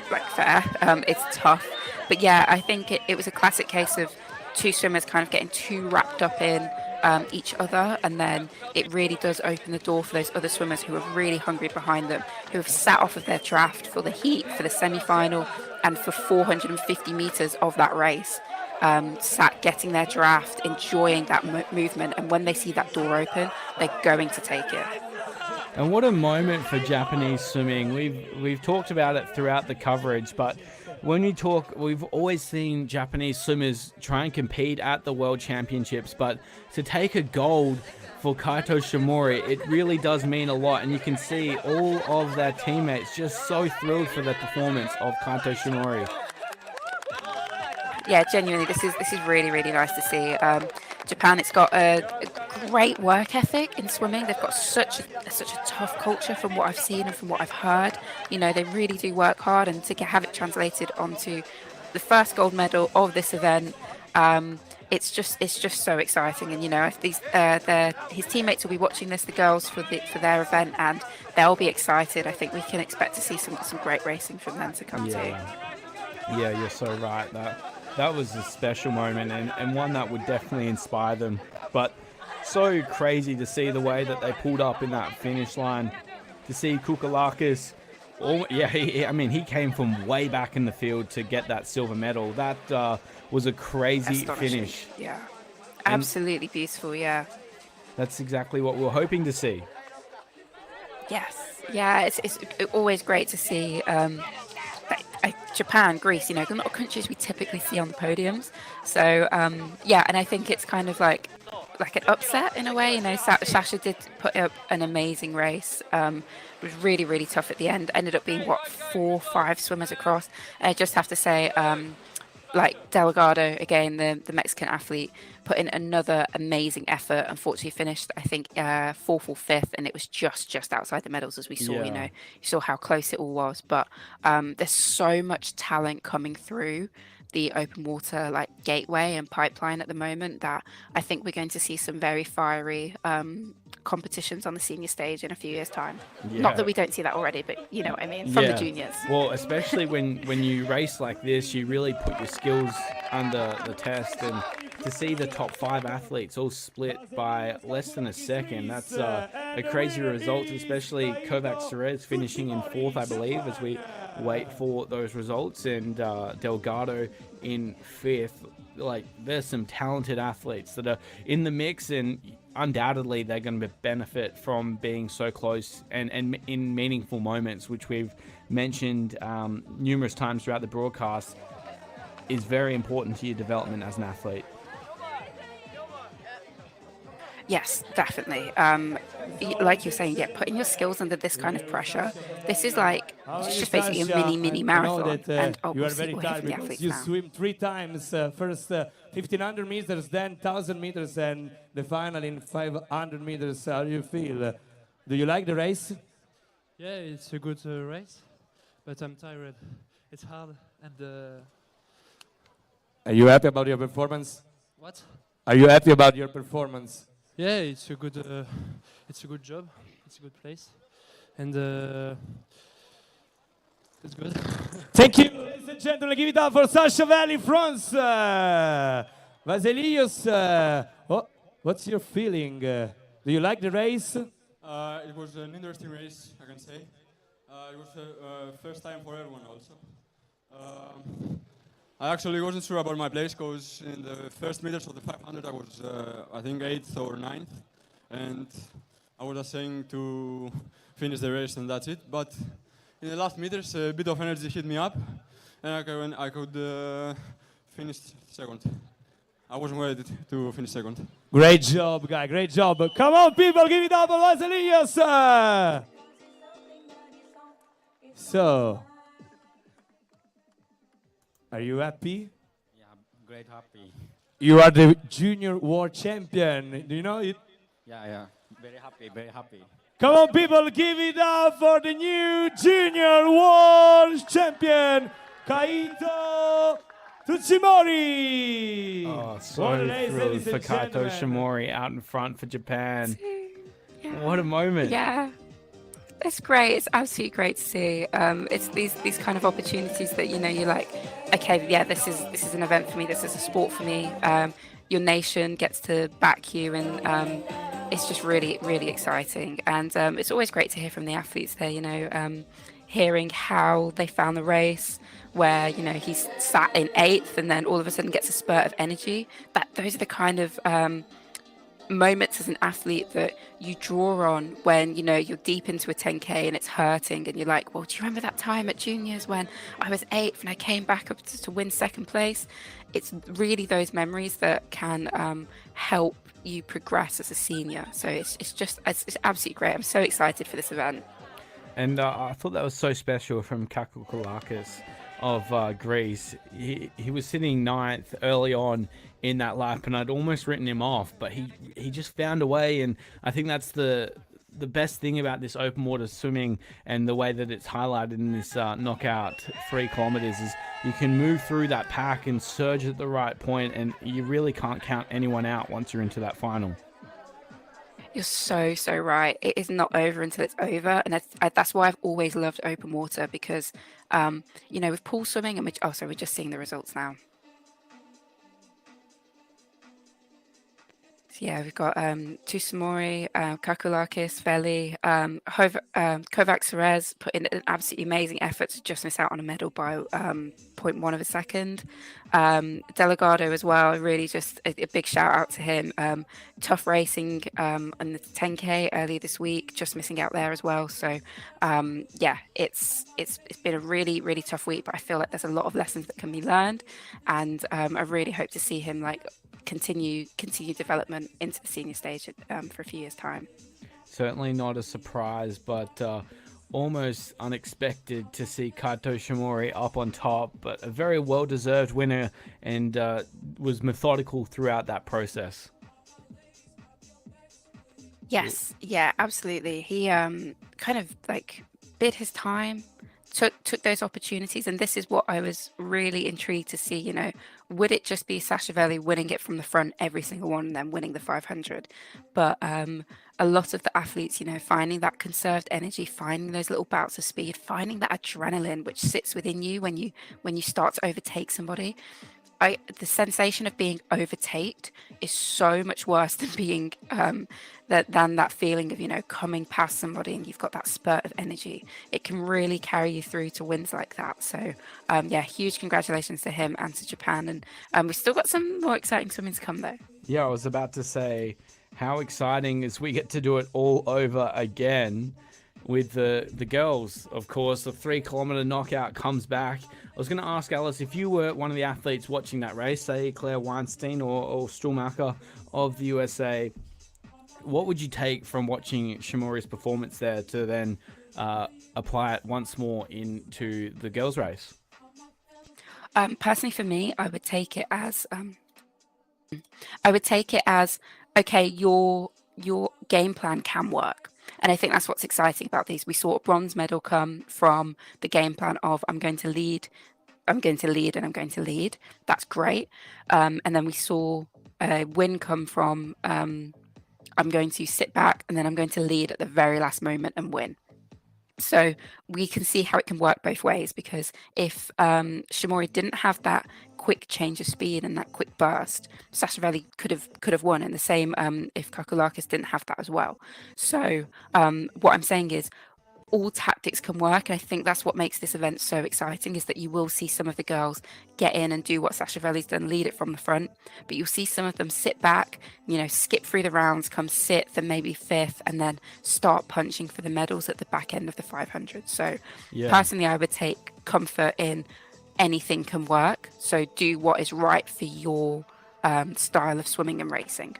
What I found really interesting in that last 500 meters is Kovac Serez and Sashavelli were clearly the favorites, and everyone knew that. Let them do the work. But as we got into that last 500, they got trapped in the middle of all the races and weren't able to move forward when the pressure got applied by Shimori. So if I was the likes of Weinstein or Stuhlmacher or a number of the different athletes like Senzulo, who obviously finished in second in the 10 kilometers, I'd be hoping to sit in that third, fourth position going into the final straight and then pushing out to the beach side of the pack, hoping that gives them a free swim into the final sort of touching pad, because you don't want to get stuck in the middle as the group moves forward. Yeah, you're certainly right. And I think it's going to be really interesting with the girls 5K mixed in with the 7.5 and 10, because we saw a lot of speed in the girls 5K. So there are probably about there's 3 swimmers who got on the podium, that can really, I think, challenge really truly challenge the 7.5 and the 10. So it's going to be a really interesting race dynamic of, I reckon you'll have the 5K girls really giving it some, because that's how they raced their race, and it'll be interesting to see what the response is from the older girls in that race. Excited to see it play out. We're just getting some information as to whether we'll go direct to the medal presentation or if we'll wait till after the conclusion of the girls' 3-kilometer knockout. We can see those athletes starting to come through and marshal for that race. We'll be kicking off in just over an hour, I believe. So bear with us as we work through these processes. But of course, don't go anywhere, because we have two heats, one semi-final and a final still to come. 1500 meters, 1000 to a 500 meter final. And Alice, it is an absolute pleasure to be calling the action with you. Yeah, totally agreed. I'm absolutely loving this. And just the effort that we're seeing from all of these swimmers is absolutely amazing. And also the enjoyment as well. I feel like it's tough racing, but when you're in a setting like this, competing for your country, they really are memories that stick with you for a lifetime and develop you as an athlete. So it's just so fantastic to see. I guess one of the other things I wanted to chat to you about, Alice, is the US team have taken all 3 individual golds thus far for the girls racing. How much do you think it would be inspiring other nations to stop them on top of the medal dais in this knockout? And do you think, even to the fact, would other federations potentially team up to get on top? Oh, I think there will be definitely a passion to try and beat the Americans. That is such an impressive roster and resume to boast. We walked away with all 3, of the individual kind of traditional races, and then let's see what happens with the 3K knockout. They're definitely kind of the ones to beat. They've won all 3, so they're definitely the ones to beat. In terms of teaming up, I'm not sure. I personally wouldn't. I would never, because there's already 3 of them that are really fast. So even if, because of sportsmanship and things like that, even if you try to take that on, I don't think you're going to win that battle. It's tough, So what I would recommend is that everyone kind of sticks to their race plan, and I think my race plan would be, find an American's feet, because that all 3 of them are quick. Find an American's feet. Hopefully you start next to them, stick with them, see how they plan it. They're obviously going to get to a point where they're either leading or in a very comfortable position to finish in the top 10. So, but as we were saying, there's still a lot of hot competition. No one's just going to hand it to them. And as we saw with Sasha Veli just getting pipped out at the end over basically the last 50 meters, it's an event where anything can happen, and the favorites can be upset. Yeah, which is why it's so exciting to call through. And just a quick apologies. I have been saying that Stuhlmacher was racing for the USA. She's actually been replaced by Brinkley Hansen of the USA to compete. So only 2 swimmers per federation are able to compete in this 3-kilometer knockout. And Hansen and Weinstein will represent the USA with those honors. There's plenty of other athletes looking to take the title, though, and we'll be calling that action for you in just over an hour's time, I believe. So stick around. Obviously, all the action here on day 3 of the 2024 World Aquatics Open Water Swimming World Junior Championships, and an exciting race ahead for our girls as we get to crown the first ever knockout 3-kilometer champion.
So we will go Ladies to and medals gentlemen, please welcome the for medal the boys. ceremony.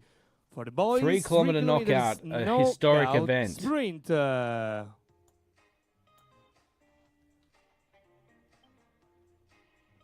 medals and gifts will be presented by the World Aquatics Technical Open Water Competition CPC. Sid Cassidy, legend of the sport, presenting the medals. Sasha Veli. Sasha Veli getting in third there. What a moment for the young Frenchman. Winner of the silver medal. Led from start to finish Representing and just pipped out for bronze. Vasileios Kakoulakis. Kakoulakis timed his run well in that final. Well-deserved silver medal. Winner of the gold medal and world junior champion representing Japan, silver. Kaito Tutsumori. And Kato Shimori on top of the podium. What a moment for the Japanese Swimming Federation. Yes, it's absolutely fantastic, and having your national anthem played for you like that is such a special moment. So congratulations to all of the athletes. I'm sure this is a moment that they won't forget, and a lot of swimming fans around the world would be absolutely salivating at the idea of this event being introduced at an open level as well. Yes, I totally agree. Like, after seeing it play out and how it works and the excitement and dynamics of it, I really hope the people, the decision makers at World Aquatics are looking at putting this into the senior programs, and getting to watch the senior athletes race this out would be so exciting. Yeah, I cannot wait for that. And I'm sure Kaito cannot wait for his national anthem here. The champion of the world in the 3 kilometer knockout. Please stand for the national anthem of Japan.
Special moment make some for a noise special for your athlete junior and a special world time for open water swimming. Kaito Shimori is the junior world champion for the very first time. 3 kilometer knockout sprint. What a race that was, Alice.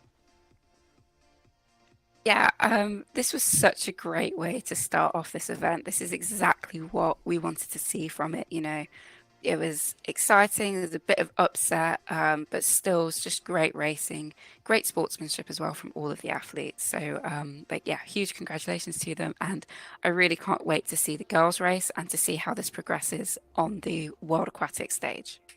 Yeah, I was going to ask, if this was to be swum in the open race, who do you reckon's taking out the title? Oh, that's tough. You've got, I think, Palcineri. I think I'm going to have to back Palcineri for the men. For the women, probably Leonie Beck at the moment. Yeah, that's a good just shout. drawing on past experience. What do you think? Well, if I can pick anyone, I'd probably, go to a Dan Whiffen or maybe even a Bobby Fink. I think Bobby Fink would be so good at this race if he was to come across and race it.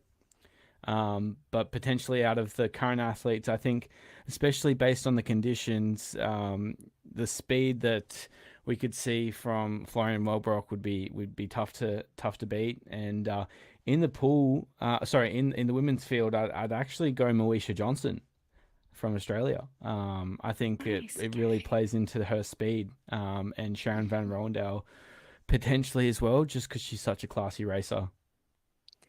Yeah. Oh, yeah. We need to see this happen in real life, actually. Yeah. So hopefully, after seeing this amazing racing that we're witnessing at the moment, that it will become a staple at the World Championships. That is an exciting prospect, as is, of course, the continuation of the action here in Alghero. The girls knockout 3 kilometers, only just over an hour away. So we'll be back introducing the athletes in an hour's time. So bear with us wherever you are watching around the world. My name is Will Rollo, calling the action alongside Alice Steering, and we are thrilled to be calling a historic moment.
Welcome back to the action at the 2024 World Aquatics Open Water Swimming World Junior Championships here in Alghero, Italy. We have been blessed to watch some of the junior champions of the world take to the water through the opening 3 days of competition.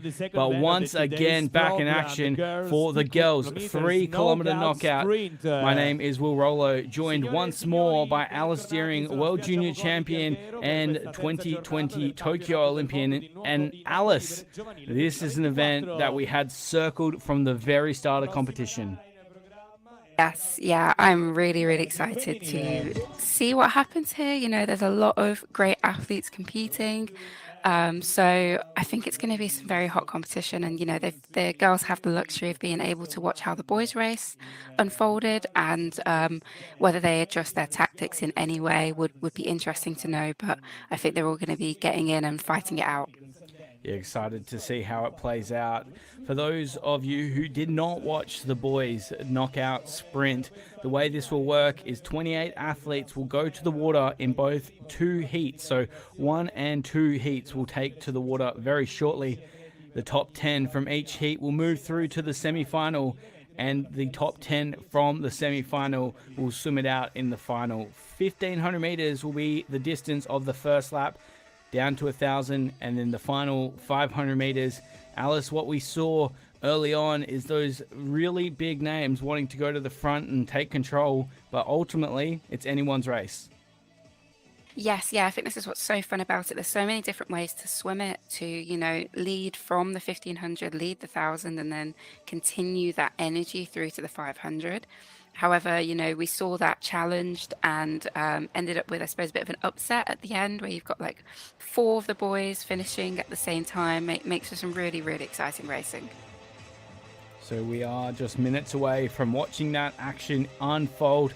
Be starting in about 8 minutes time, but introducing the athletes very shortly. We've kept some eyes on who would be the favorites, and it's hard to go past Olympic medalist and Claire Weinstein. Yes, definitely. I think getting to mix the age groups together here is like a really exciting prospect for the spectators. It's a lot tougher for some of the athletes, especially, you know, those 5K girls and boys.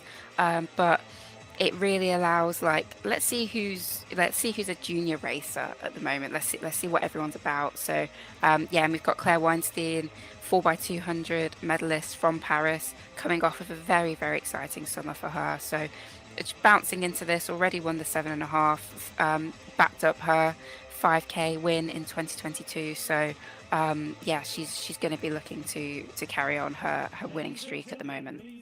So just again, 1,500 meters will be the distance of the first lap, 150 meters between the turn cans, and it will be a 600 meters straight.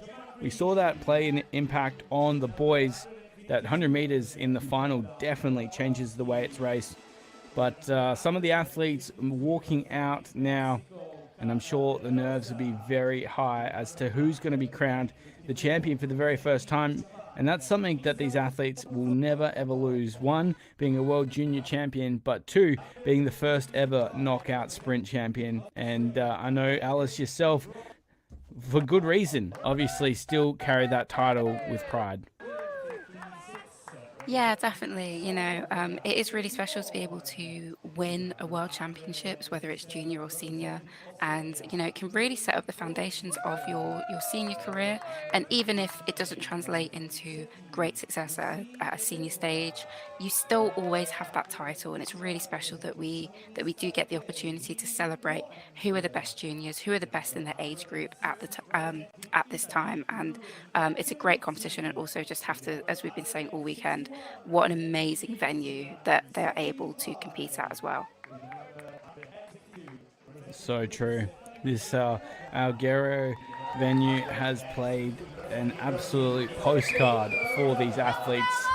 We are very blessed to be racing in some of the best parts of the world, but Sardinia is up there with the very best. We did have some unfortunate weather heading into day one, but ever since then it has been picturesque and perfect, and I'm sure it's something that these athletes will carry for them for the rest of their career, is the opportunity to swim in this incredible place of the world. And you know, we're coming off the Paris Olympics, where it was an iconic course in itself, but this maybe takes the card for more picturesque. Yes, definitely. You know, this beautiful, like mountainous kind of countryside in Sardinia, and the waters look so nice over the past, certainly from yesterday and today. You know, it looks very flat, very nice and clear.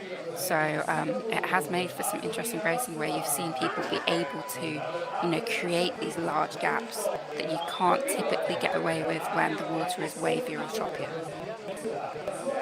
And the conditions once again turning it on. So that really does play into the hands of those athletes that are faster in the pool. Claire Weinstein brings a lot of speed into this event, 154 in the 200, but she won't have it her own way. We saw in the 10 kilometers was a great battle between the Italians in Sanzullo and the ultimate winner in Stuhlmacher from the US. There's another gold medalist from these championships getting introduced. So in Brinkley Hansen, of course. So it's really anyone's game as we approach heat number 1. Yes, definitely. There's going to be a lot of great racing here. You know, we've got Claire Weinstein going up in Heat 1. Be really interesting to see how she plays this. You know, we saw her in the 7.5 yesterday, sitting back and then punching through whenever she felt comfortable. So it'll be interesting to see if she makes it a similar thing today. And when I say sitting back, she still sat in second place, but she just made it look very comfortable and very easy. And then when she felt ready, took the lead of the race and gave it her all into the finish. She certainly didn't have her own way, though. It was a tight battle, tighter than some were expecting, some, of course, including me. But you know, she'll be back after resting from yesterday. And for someone like Claire, obviously, racing at a high level and racing multiple events, it plays into a lot of these athletes' hands being able to back it up. So we didn't see too much of a difference in the men's race, where we had one competitor coming through all the way from the 5 kilometers, just 15 years of age. I'd say we'd see even more in the women's race potentially. Yes, definitely. There is a lot of competition in this, we have to say. Yeah, like yesterday, for example, Claire wasn't given that opportunity to absolutely like have this massive lead at the end. You know, she still won comfortably, but it's still tough competition. And we're going to see this in this race where she's going up against the 10K girls as well. There was a lot of competition in that, a lot of toing and froing from who was leading the race. Unfortunately, we don't have Claire Schulmaker in it, as it's only 2 per nation, and they've given that opportunity to Brinkley Hansen, who also put down an amazing 5K effort too. So there's a lot happening in this, and I'm looking forward to seeing how it unfolds. Yeah, it's going to be interesting to see it play out. This is Heat 2 being introduced. We will, of course, start Heat 1 and then very quickly after that move into Heat 2. This is Claire Weinstein now being introduced for the USA. Very calm, cool and collected ahead of this race. Some big names in Heat 1. Clemence Cucurdano of France. She was big throughout the 10 kilometers. Miko Kojima enters for Japan and would be riding that high after seeing Kaito Shimori take the win. Yes, this is something that I think is so important for nations to, you know, feed off of each other's energy, especially when you're getting those wins, and in such a fantastic way as he just did about 2 hours ago or so now. So, yeah, you really want to carry that energy through, get his advice on it, you know, how to play it, when to start pushing through. We saw him consistently sat in that like second, third place, so always near the front, always knowing what's going on, and then in that 500 meters really took that opportunity with kind of the chaos that was happening between Veli and Kovacs and punched through at the end. So we've seen all the athletes being introduced now. We wonder how it's going to play out. This is the first time it's been raced on the international stage. A fantastic initiative by the World Aquatics staff to really make this initiative come to life. It's been a series of fantastic ideas over the last 2 years. We've seen the introductions, for example, of the sprints during World Cups, where there's points on the line in between laps, and we've seen the introduction of obviously the broadcast team across all the World Cup series. And Alice, you were speaking about the introduction of the 4x 1.5 kilometers now in the relay. So plenty to look forward to as an open water swimming fan. Yes, definitely. You know, there's so much potential in the sport, and it's great to see World Aquatics really investing in that and creating new ideas. So we're about to start the women's 3-kilometer knockout in the hands of the starters. The flag is up and they are underway here in Alghero, Italy. A historic occasion for the very first time we see the 3-kilometer knockout. Heat 1 underway and a pretty safe and even start early on. Yes, definitely. And, you know, I actually think I saw Claire Weinstein do a bit of underwater there. Like, I had my eyes on her and then she disappeared for a while and then popped back up. And that is so rare for an athlete to do. And do you know what? Fair play. Her underwaters will be absolutely incredible. So why not utilize that? And I think this is one thing that as she has more of those opportunities to swim on the senior stage, as we've already seen her do. It's something that a lot of the athletes are going to have to contend with. Yeah, I mean, you can see Weinstein starting to wind up there. She's got a gap ever so slightly over the field, but they're starting to bunch up as they come into this first turn can. 150 meters the distance off the starting block. I'd love to see someone be really bold early on and just try and get a bit of separation and avoid that chaos that can come on the final straight. Heat 2's walking out, so they won't be too far away, but we've gone 4 across. It's interesting, Alice, in the boys race we saw almost polarizing opposites for the heats. One was bunched up, one was spread out, and this looks like it's been bunched up. Yes, yeah, there's a lot of girls giving it a go at the moment. I think closest to us is the Argentinian cap of Garces. So, yeah, it's good to see this is being, like, taken on, you know. It's not going to be like a steady swim round and then we'll try sprinting at the end. So Heat 2 now in the hands of the starters. The horn is in the air. The flag will be raised shortly. And we're looking for a safe start here as 28 athletes get ready to enter the water. And another historic moment as all heats are underway in the 3-kilometer knockout sprint. A fantastic initiative introduced to these World Junior Championships, and we'll be crowning a World Junior Champion in about an hour's time. But Heat 2 underway, and there are some big names competing in this heat as well.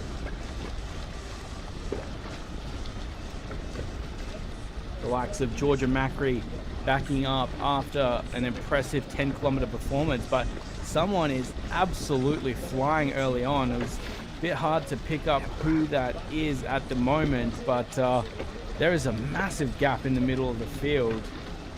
Yeah, that's huge. Wow. Yeah, insane. hopefully when the camera pans around, we'll get a good look and pick out who the swimmer is. But yeah, what an incredible effort. And, you know, someone's going to be quite close on their shoulder when it comes around to it, but we cut back to Heat 1 here. Yeah, so Heat 1 in control out in front. I believe we have one of our German competitors leading the way. That could be Gatchen. She was impressive in the 10 kilometers as well. Yes, yeah, she finished 7th in the 10K, and there were quite a few stints where she was really sat up near the front, and you know, it's always tough finishing in those like just so close to the medals. So it's great to see her back in. She hasn't let that affect her, and if anything, it's going to be driving her through wanting to get a good result here. Well, Gatchen as well, only just 15 years of age, so she raced that 10K as an underage athlete, but clearly showing her class early on in Heat 1. Joined behind, I believe that's Italy, sitting with Misa Okazunu of Japan. So the nations that have been dominating the action through the first 3 days of competition up near the front, which is good to see, but I'm sure we'll get some updates. Oh, sorry, Ackermann leading the way for Germany. Yes, yeah, and on the point of Okazuna, she also finished 4th in the 10K as well. So, you know, we're seeing the effort of athletes who, you know, we really want to put down a big statement here and like get in there. And are we back to Heat 1 or Heat 2 here? Yeah, this is Heat 2. Heat 2, nice. hopefully we can get a closer look at who the lead swimmer is. Yeah, I really want to know who that was off the starting blocks. That was an impressive first 150 meters of swimming. They've settled down ever so slightly, but they really did gap the field there early on, and plays into those tactics that we were talking about, Alice. Yeah, certainly. I mean, looking at the shape of the field now, like it's you've got kind of like a clear divide between maybe up to 8th, and then after that it's like 9th, 10th, 11th, all kind of in a line there. So if this continues in this way, it's going to be like a really, really tough fight at the end to make sure that you are through to the next round. Yeah, it's always interesting, and we saw that in the boys as well. The battle at the front of the race is set for the first 600, 700 meters, but then we turn our attention to the back of the race as we start to whittle down between 8th, 9th, 10th and below to see who will be moving forward into that semi-final. Yes, certainly, and I think we see Macri in second here. I've been able to pick out the Greek cap, so I really want to see who's leading here. I can't make the call. Is it time? Yeah, I think it is Tiselli, I believe, or Telizzi of Italy. It's definitely one of our Italian competitors. Okay, it's an Italian. Okay, nice. Okay, cool. Yeah, and you know, got Macri behind her. I think that's Brinkley Hansen. It's either a USA or Canadian cap. I think they're a little bit similar at this competition, just in some cases. Yes, yeah, we've had it confirmed. Yeah, I'm just checking out Terlizzi's PBs, and 27.4 through the 50s, so she is quite rapid, but that start was simply sensational. Yeah, it just shows when you get a little bit of clear water, and she might have been very fortunate in that people around her maybe just like dropped away quite quickly. You just get some clear water and you're really able to fly. And yeah, we saw that from her. You know, she left like a blazing streak behind her where no one was on her feet for quite a while, until I think Macri until they had to get to the buoy and they kind of like folded into each other. But you know, she's making this pace very fast in this heat. It's getting drawn out, and there will be some people in danger of getting dropped off and unfortunately finishing outside of the top 10 if they're not careful. In the boys' race as well, we saw 6 seconds the difference between Heat 1 and Heat 2, so there wasn't a lot of separating them. It does look like Heat 2 is moving a bit quicker. If we go back to Heat 1, it's still out in front, our German competitor, which is very exciting to see how this race shapes out. I'm sure we'll have some movement through the back half of the field. Yeah, both of these heats taking a similar formation at the moment, in terms of like one person going for it at the front, and you know, we see a gap between third and fourth and further back here at the moment. So both heats are really putting down some pace. Be interesting to see how, if anything changes drastically. You know, we've still got about 1,000 meters to go, just under, so still a lot of racing to be done, but it's fast. I was going to ask, out of that top 3, we don't have Claire Weinstein in there, so she's sitting a bit further back. We haven't seen that tactic play out yet in the sprint knockout, but potentially just saving a bit of energy, enjoying getting pulled along in that pack swim, but definitely not in a safety zone when it comes to that sprint finish. Yes, yeah, it's tough. You know, you might get stuck behind a few people. It'll be good to hopefully get some eyes on the pack in a moment. I think this is back to the Heat 2. But yeah, as I was saying, it's just, you don't want to get caught behind anybody. You don't have enough time to play with that. You know, if I get caught behind someone, sometimes in a 10K, you have time to navigate around it and find opportunities that present themselves to you, but you really have to force opportunities for yourself in an event like this, especially when 1,500 meters is the longest distance that you'll be swimming. That's a great point, Alice. It definitely uses those different energy systems as well. We saw a distinct change in stroke rate in through every heat. There's a little bit of a gap opening up here out in front. This is Telizzi of Italy leading the way. There's not a massive gap between the first and second heat. It's not going to be caught, of course, but certainly interesting to know that Lizzie is throwing down the heat in this second heat. Yeah, she's not letting anybody rest. She's really making sure, if you want to be in that top 10, you're going to have to work. No one's going to get this easy. I'm not doing all of this work at the front, allowing anybody to have an easy ride. And I think that's quite similar to what Sashavelli did in his first heat. And we're seeing the same tactic play out in both heats now, which is definitely interesting. I wonder if this was like whether it was planned from the start or whether they watched the boys race and then decided to take it on in this way. But yeah, we are seeing a gap, quite a strong gap open up between Macri of Greece, who's in second place, and the rest of the field. And Macri, she spent 10 kilometers sort of doing this, stuck in a battle for those medals, and ultimately it's paid dividends with the experience just to sit onto Lizzie's feet. I'm sure it would not be comfortable. You can see the pace is well and truly on as this lead group starts to thin out ever so slightly to Lizzie with some sensational speed early on, really capitalizing on this as she comes down. This is the far side of the course. There's about 750 meters to swim. It's a very sharp turn on this turn can, but to Lizzie making it look very easy. Oh, a little bit wide there. Macri was able to judge that well, and that split that was happening to third is dissipated just through the one turn, Alice. Yes, yeah, this is where turns can be so beneficial. If there is a slight mistake made up at the front, it gives you 1 or 2 seconds, and that is such a crucial amount of time to just get back on someone's feet and enjoy that draft and just allow you to make sure you're back. Well, not that you were out of the race, but back solidly back in the race. And just onto Lizzie as well, she finished 6th in the 7.5K. So again, I think we're just seeing athletes who, just missing out on those medals, putting in really great efforts, really coming out with intent this morning and wanting to make sure that they are in the semi-final, in the final, and then punching for the medals.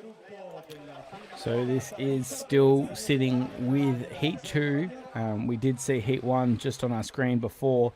That is starting to really break down. Heat 1, Heat 2, in similar fashion. The work that Lizzie's been doing is great. We move back to the first heat, and out in front, there's been no change. Clements Cocodano sits second for France, but Ackermann leads the way for Germany.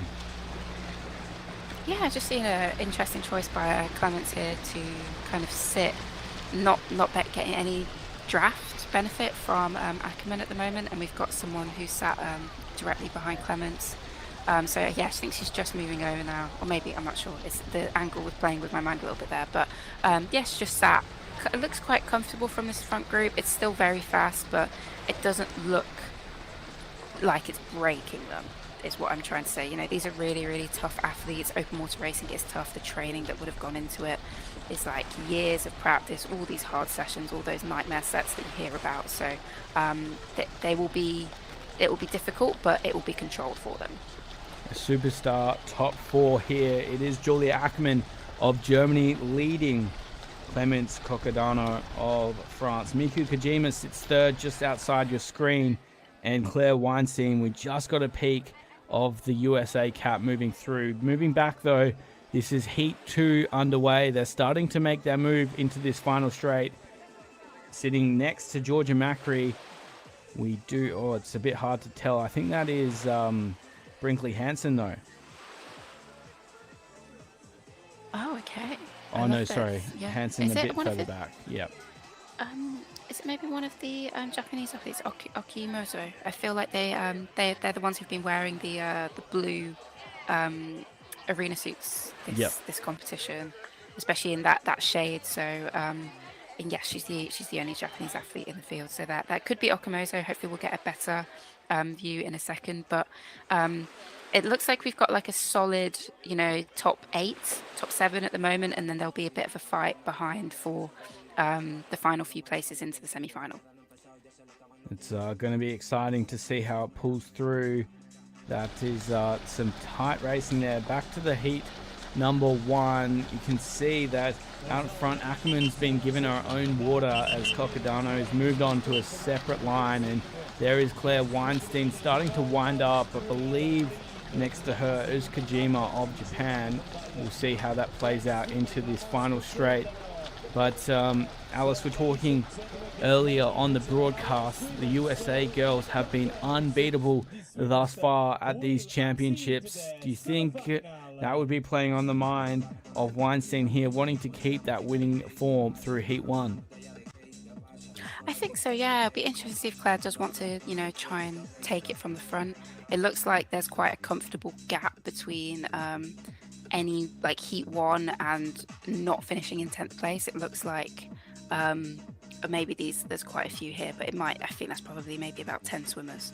So my logic with this event is you don't have to work harder than you need to, especially if you're just coming off the back of the 7.5K yesterday.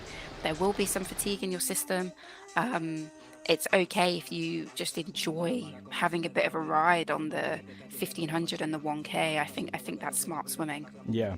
So there's 8 in this lead group, so that chase group, they would have no idea how many swimmers in this lead group. They'd just be hoping to get their hand on the wall first. And similarly, the front of this heat would have no idea that they are comfortably through to the semi-finals. So what we've seen is basically an all-out sprint in every race, and I think we'll get the same once more with Cocodano leading now over Ackerman, looking very comfortable. It's a smart move to pull away there, Alice. Yeah, definitely. And just on that point about not knowing, this is why it's so important to keep fighting for every place, because there have been races that I've been in where, I didn't realize I was as close to the front as I was, and you don't sit back and think, oh, okay, I'll accept this person beating me. You need to try and fight for every place, and then you touch the pad and you realize that was the front group that I was with, instead of thinking it was a separate offshoot or something like that. So we've seen a clear break here, a very, very strong break, but the other 2 places are going to come from that group behind, so you really do need to fight for every position. And just on the point of Clements pulling in front of Ackerman, she took her own line, she took a clear line, was confident in her ability to overtake her, and has made a bit of clear water for herself here, which is really good going, really good swimming. Yeah, we'll see how it plays out onto the wall. The top 8, this is the leading group of Heat 1. They are comfortably into the semi-final here, but clearly a lot more on the lines. Clément Cocodano of France pulls in to this finishing shoot ahead of Julia Ackerman, who went out very hard. In the middle of that second line is Claire Weinstein, and next to her, Miko Kojima, but it's all Cocodano at the front of this race. It's going to come down and take out Heat 1 in emphatic fashion. Historic win for Clément as France finished on top. Yeah, that was a great first heat. I think there's a lot to unpack there. It'll be interesting to know whether tactics-wise, what did Ackerman want to back off a little bit, or was she still trying?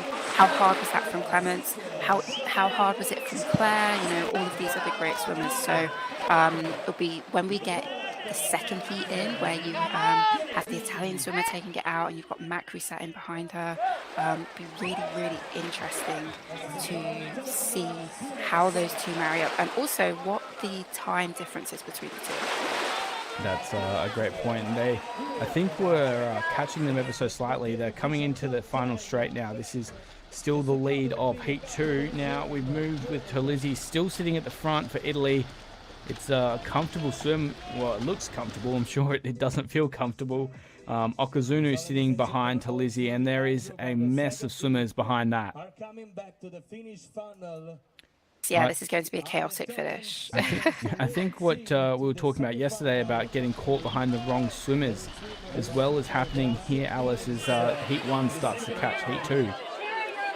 Yes. Yeah, this is where you can come into a false sense of security that you think you might have caught somebody up from your heat. And this is why I say never settle. Never think you're in a comfortable position. When going into a finish, you really need to be moving through every position that you can to your best ability, and get your fingers on the touchpad first. I've been really impressed by Terlizzi here of Italy. She went out after it early on, and it's she's going to reap the rewards here. She's swimming by herself. There's a group that's separated and chasing through. Macri sitting in there for Greece as well. But Talizzi, she has a better line. She should get this win here if the bottom of the field doesn't really lift its game through this finish shoot. So Yeah, down, we see it. I think it's Brinkley Hansen Yeah. having a really fast finish here. Yeah. So Lizzie should get this, but it's Brinkley Hansen's had a great sprint here. Yeah, but it will be Talizzi as expected for Italy on top. She worked for it from the start. She gets there on the finish. I believe you're right. Brinkley Hansen in second, Misa Okazunu in third, and here comes the rest onto the wall. Oh, we're going to have to wait to see who makes that top 10. But the big names early on in Heat 2 through with Talizzi, Hansen and Okazunu. A classy swim from the top 3.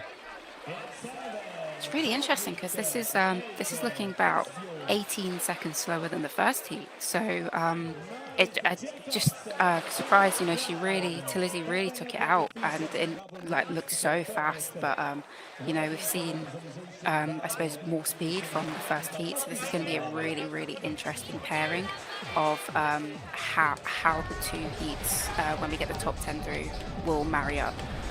Yeah, that really made me look quite silly. I thought they were swimming a lot faster. Yeah, But me too. I think that's the beauty of open water. We don't get those obvious lines where you get in the pool where you know what everyone's doing on their 50 split, and it's just how open water goes sometimes, isn't it? Well, based on these results from Heat 1, Talizzi would have actually finished 10th in the first heat. So it goes to show that you just have to race who you've got in the water. Yes, yeah, and I think that's why it's so great that it's done on the top 10 in the heat and not a time thing. And we see that in athletics, for example. They have the top 3 or so from each heat, and then you get the fastest losers afterwards. Because in a race like open water, you have to race the race you're given. Time is quite irrelevant. It's interesting in this context because it shows us, the difference in the speed of the heats. But we're going to put them both together now, and I'm sure Talizzi's going to want to be looking to be at the front of the semi-final.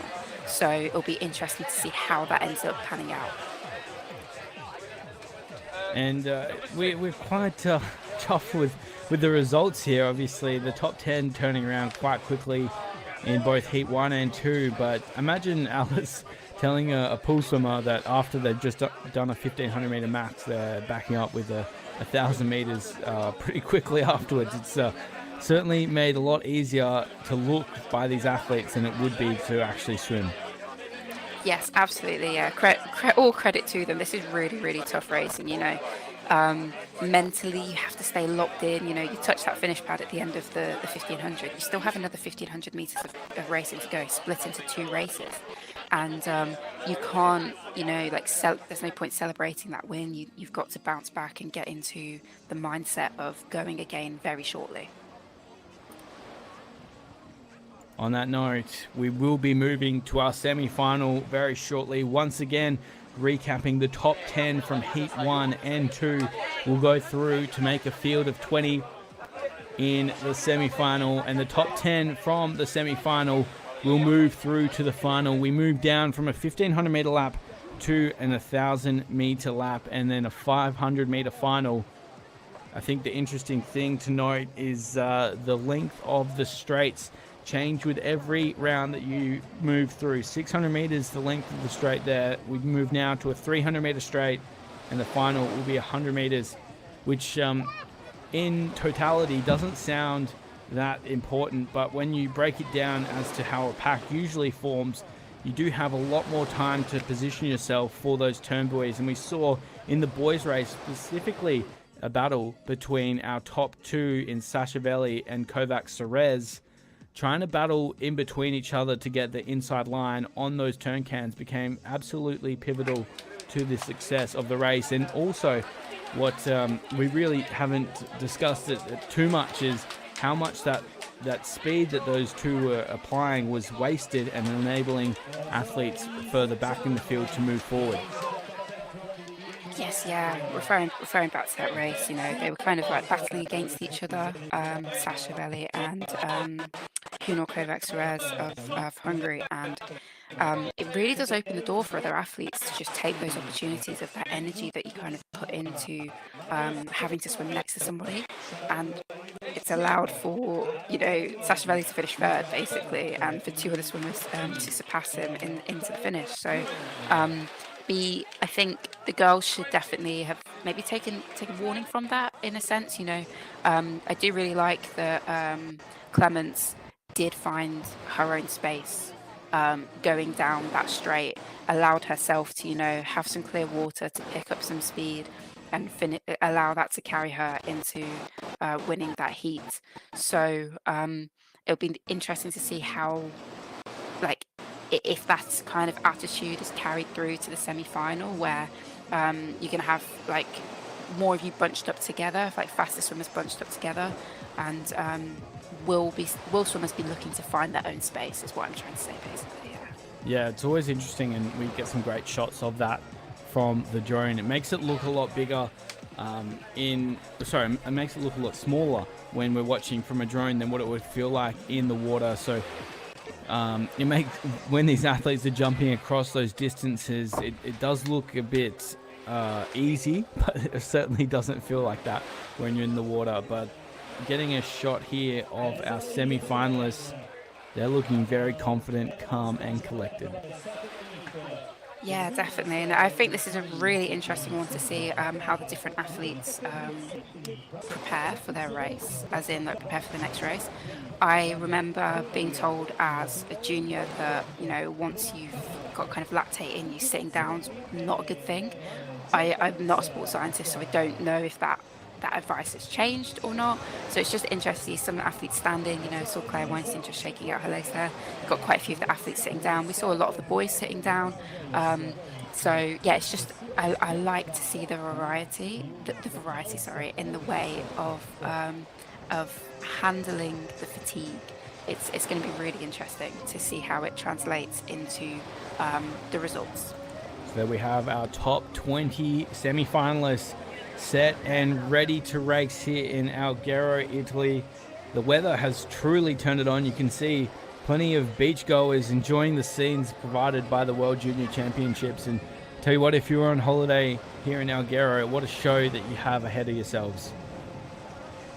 Yeah, this is so cool, and this is what I really like about open water swimming. It's very friendly and open, and you get to compete at all these cool places. You have all of these people who would probably may not have known this competition was happening, just suddenly getting involved, cheering it on, being a part of the action. It's such a great community to be involved with. You're right. It's a really tight-knit community, and we've talked about that previously in the broadcast, just how close everyone does get, usually on the world circuit, traveling together. And for a lot of these athletes, this is the start of that journey as they meet, what will turn out to be lifelong friends. Yes, yeah, definitely. You create really special memories with these people, from all around the world. You get to meet people from different countries, different walks of life, and you're all here for a joint cause of, swimming open water, taking part in the sport, and creating some really, really beautiful memories. So the athletes in the semi-final just getting ready to race as they get in line from our incredible technical officials. Really working overtime in this event. Here we go. The semi-finalists locked in. Coccodano leads as the winner of Heat 1. Talizzi won Heat 2. And this rolls through the top 20 athletes that will move through with a shot at getting through to that final. Yes, some absolutely fantastic swimmers in this. It's going to be a really hotly contested semi-final. I think we can probably see a bit of a break, but I think that getting into those top 10 spots, I think will be very tight at the finish. I think we'll see a break of maybe the first 4 or 5 swimmers, and then after that I can see a straight line. Well, that's kind of what I'm hoping for anyway. It's fun, it's exciting, it really gives them a great opportunity to get in and race each other and create some really good skills and put things to practice. Yeah, I think that's such an important part of what this race provides, especially for these youngsters, is you're essentially getting 3 high-class, world-quality races. High-quality, world-class races for the price of one, as you test all your turns, touches, and pack swimming on this scene. For many of these athletes, especially the Canadians, the Americans, and the South Americans, the Australians, they don't get to race that often at this level. So to see them with this opportunity racing multiple times throughout the weekend is a great part of these junior championships. Yeah, you're so right. Racing experience like this is like so invaluable. You can't recreate this in training. It's just the factor of open water swimming. Even if you had such a beautiful venue to train in all the time, it's not that easy to recreate those moments of standing on stop pontoon, that anxiety, those nerves, that silence. The start itself is so difficult to recreate. So the only time you really get to immerse yourself in it is at a competition. And to have, for some of these swimmers, it'll be like 5 or 6 goes this weekend. To have that opportunity is so valuable. That is a great point, and I'm sure these athletes will learn from that, look to bring it back to the next time they're racing at this world level, and for some of them may even be heading to Singapore for the 2025 World Aquatics Aquatic Championships. Apologies, of course, all sports represented at that meet, as we now welcome our 20th and final competitor into this semi-final. They're on the pontoon, the nerves will be sitting very high. Yes, definitely. You've just gone through that 1500. You know what that felt like. This is going to be shorter, but that means it's probably going to be ever so slightly faster. And you have to go through it all again, and you just really have to concentrate and relax and just allow yourself to enjoy the moment.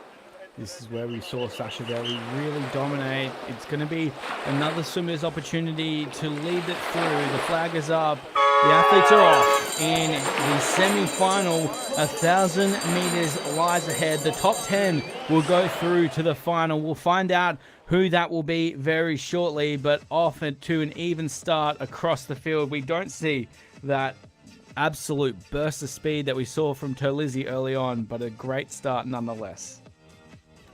No, yeah, I think this is going to be a tough place for anybody to have their own way. No one's going to let anyone get away with anything too advantageous or anything like that at the start. We've only got 1,000 meters to play with. It's not that far, We're open water swimmers are used to racing much further, so this truly is a sprint. So you can't allow anyone to get too far ahead, or else the race can fall apart quite quickly. That's a good point. I think when we were looking at the way that this race was set up, I thought early on that it would feature those incredible pool swimmers, but what it's also doing is putting a lot of pressure to perform those open water tactics very strongly. And early on, it looks like Coccadano leads them out, and she has some great open water skills. Yes, yeah, absolutely. European juniors champion this year. Very great racer, and she's putting down a bit of definitely putting down a sprint here. We've got Claire Weinstein tucked in behind her, and other swimmers next to her battling it out. I think I can see the hat of Macru and Okanozo, the Japanese athlete as well. So there's a lot of good talent and strong swimmers behind Clements, and of course she's aware of this. She's clearly putting in an effort to make a statement and force the race up to a pace that she wants to dictate. Yeah, Clements is really stringing it out here. You could see that surge into the turn can separated the field. The only athlete able to stick in that second row was Claire Weinstein, and she looks very comfortable sitting second. You're right, in a number of those athletes just trailing behind. There's a little bit of a gap starting to open up as we work our way down the field. To be expected, there actually ended up being quite a big difference in time between Heat 1 and 2, and Coccadano obviously coming off that win. She did sit back in Heat 1, but clearly is going out after it here in Heat 2. You think, obviously, she would have had the knowledge passed to her through Sasha Veli. That could have been some of the advice, is take it a bit easier early on. Yeah, I think it's definitely about playing to your strengths. So, and my logic with Clements and Sasha's efforts are they are racing the race to win. So this is how they think they will win the race.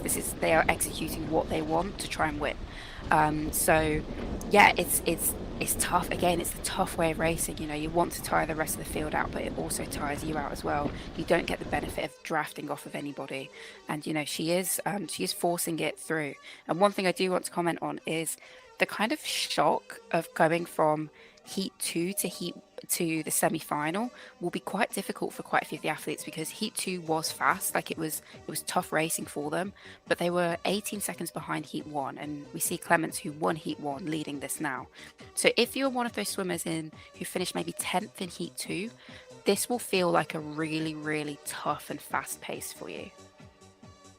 Yeah, and that certainly plays to the mind games that can be caused through these races. I think that's something that we haven't really broken down, and it's very hard to break it down without the prior knowledge of competing in what a 3-kilometer knockout race feels like. But I think the mental impact of going through those 3 races would definitely take a toll, as it would physically, because you're essentially going through the emotions of 3 separate races.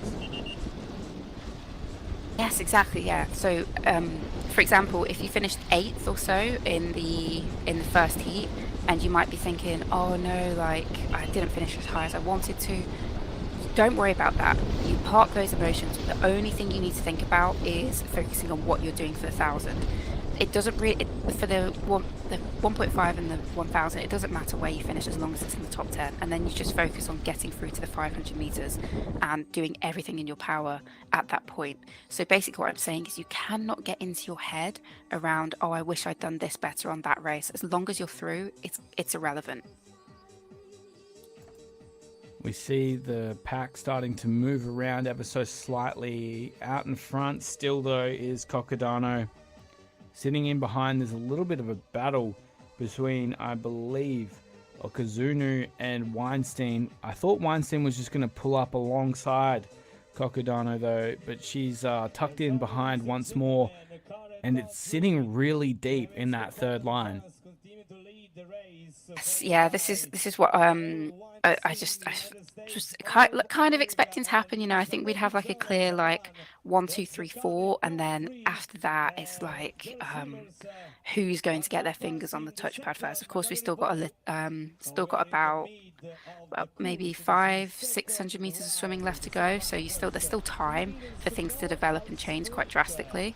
But you know, we see a kind of a clear like 1, 2, 3, 4, and then after that, it's going to be really, really tough for athletes to make sure that they get their race prep right, their race execution right, and get their fingers on the touchpad before their other competitors. It's going to be interesting to see how this plays out through the backside of the course. At the moment, everyone in that front group looks relatively comfortable. They are stretching it out ever so slightly. I think that's Brinkley Hansen just sitting in 5th in that black USA cap behind. Look, who is that sitting in 4th? It's hard to tell from this point. We'll get an update on that very shortly. Yeah, sorry, I can't pick it out either. I don't know if it's Germany. It's maybe Ackermann. Yeah, so you know, again, I think was all of these athletes in heat 1?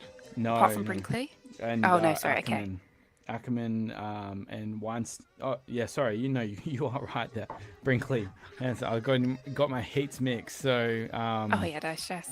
Yeah, Ackermann. But Ackermann was leading early on in heat 1 and just let off the pedal through that final stage. She looks like she's trying to make a move here around Kojima, but still out in front is Coccodano, just really comfortably swimming on the lead, and looking great. Yeah, she created a slight gap for herself. They're kind of competing for her draft at the moment, and then it's one of those things when you compete for the draft, as you can see, the officials just tell them to separate a little bit there. You know, you're competing for someone's draft, you end up bunching up all together and just kind of taking each other's stroke and taking each other's water. So yeah, it looks comfortable for Brinkley. I think she's in a really, really nice position here. She's benefiting off of 3 people's draft essentially. But of course, you know, you can see Macri a bit further behind.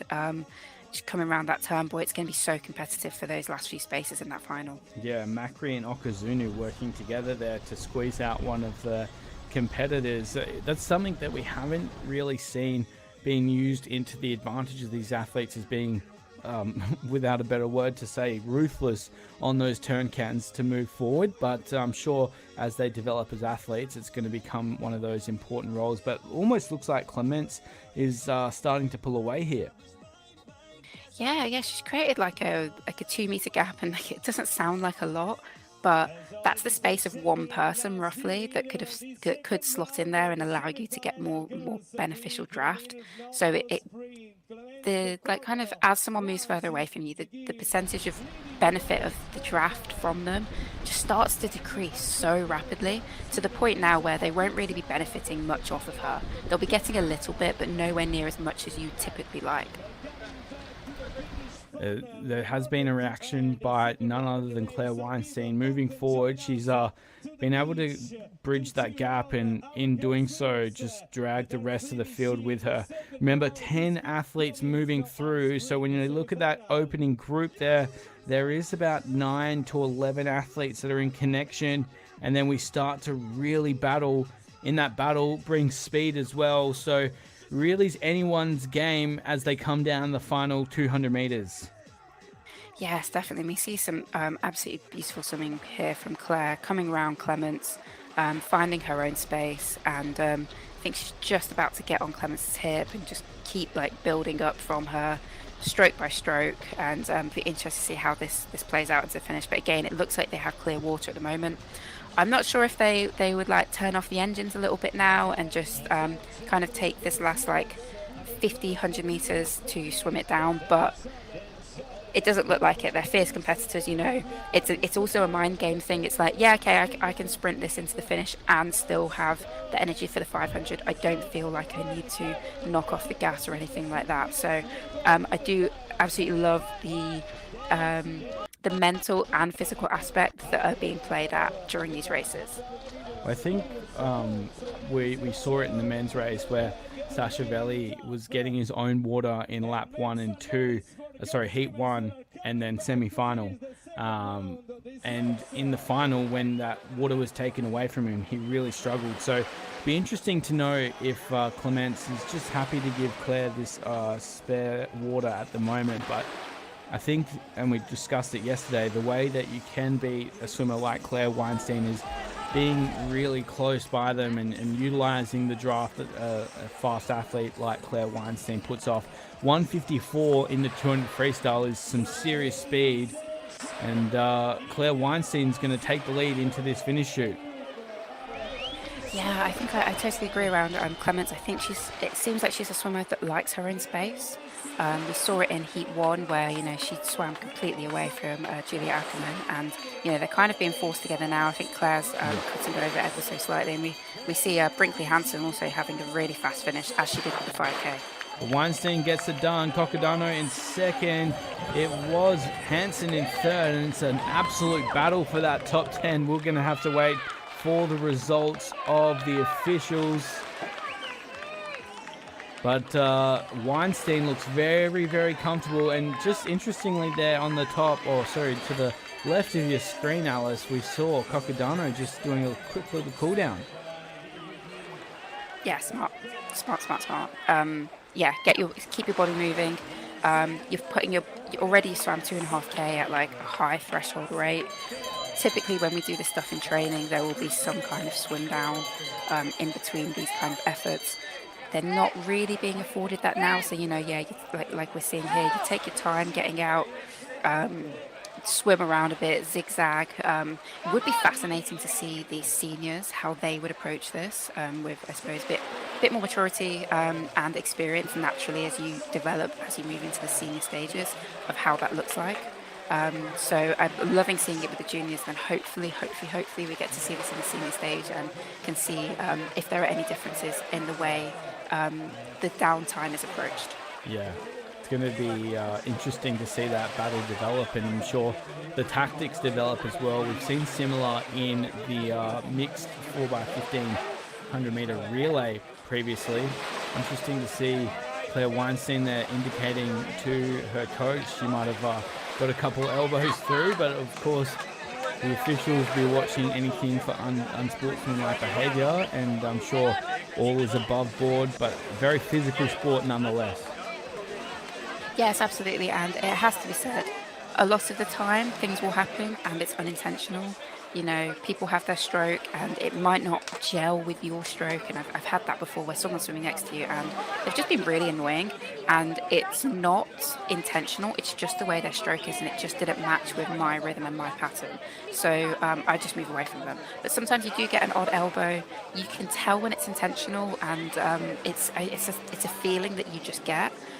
So yeah, sometimes it happens, but typically, you know, when yellow cards are given out, it's normally for like very, very obvious and bad behaviour. You know, the odd accidental elbow won't get you a yellow card. It's that repetitive pushing and shoving and pulling back and things like that that officials punish. They know that, you know, there will be a little bit of bumping, and that's natural.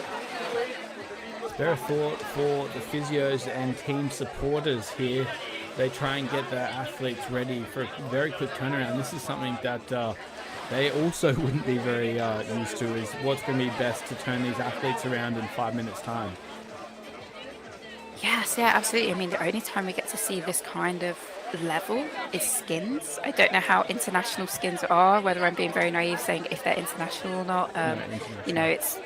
Yeah, they are. Okay, cool. So yeah, this is the only time you see it, and we never see those at like at competitions. I think maybe we saw them at ISL, but you never see them at World Aquatics levels. So having it at this meet, I think is really exciting. I think it's a great place for sports science and swimming to start developing. And, you know, hopefully we see this taken onto the senior stage, because I think there'll be so much valuable data which can be drawn out from these results. So we have the top 10 that will go through to the final. 2 from the US, 2 from Japan, 2 from Germany, from Greece, Italy, Mexico, and France make up the final. This is going to be a fast and fiery 500 meters. Who's going to be crowned the World Junior Champion? And can Claire Weinstein or Brinkley Hansen get 2 gold medals from these championships? It's an exciting prospect, and Alice, we get the absolute pleasure to call the action here. Yes, yeah, this is looking really exciting. It is not going to be an easy 500 meters. You know, you can see it on the faces of the girls. They're concentrated, they're locked in.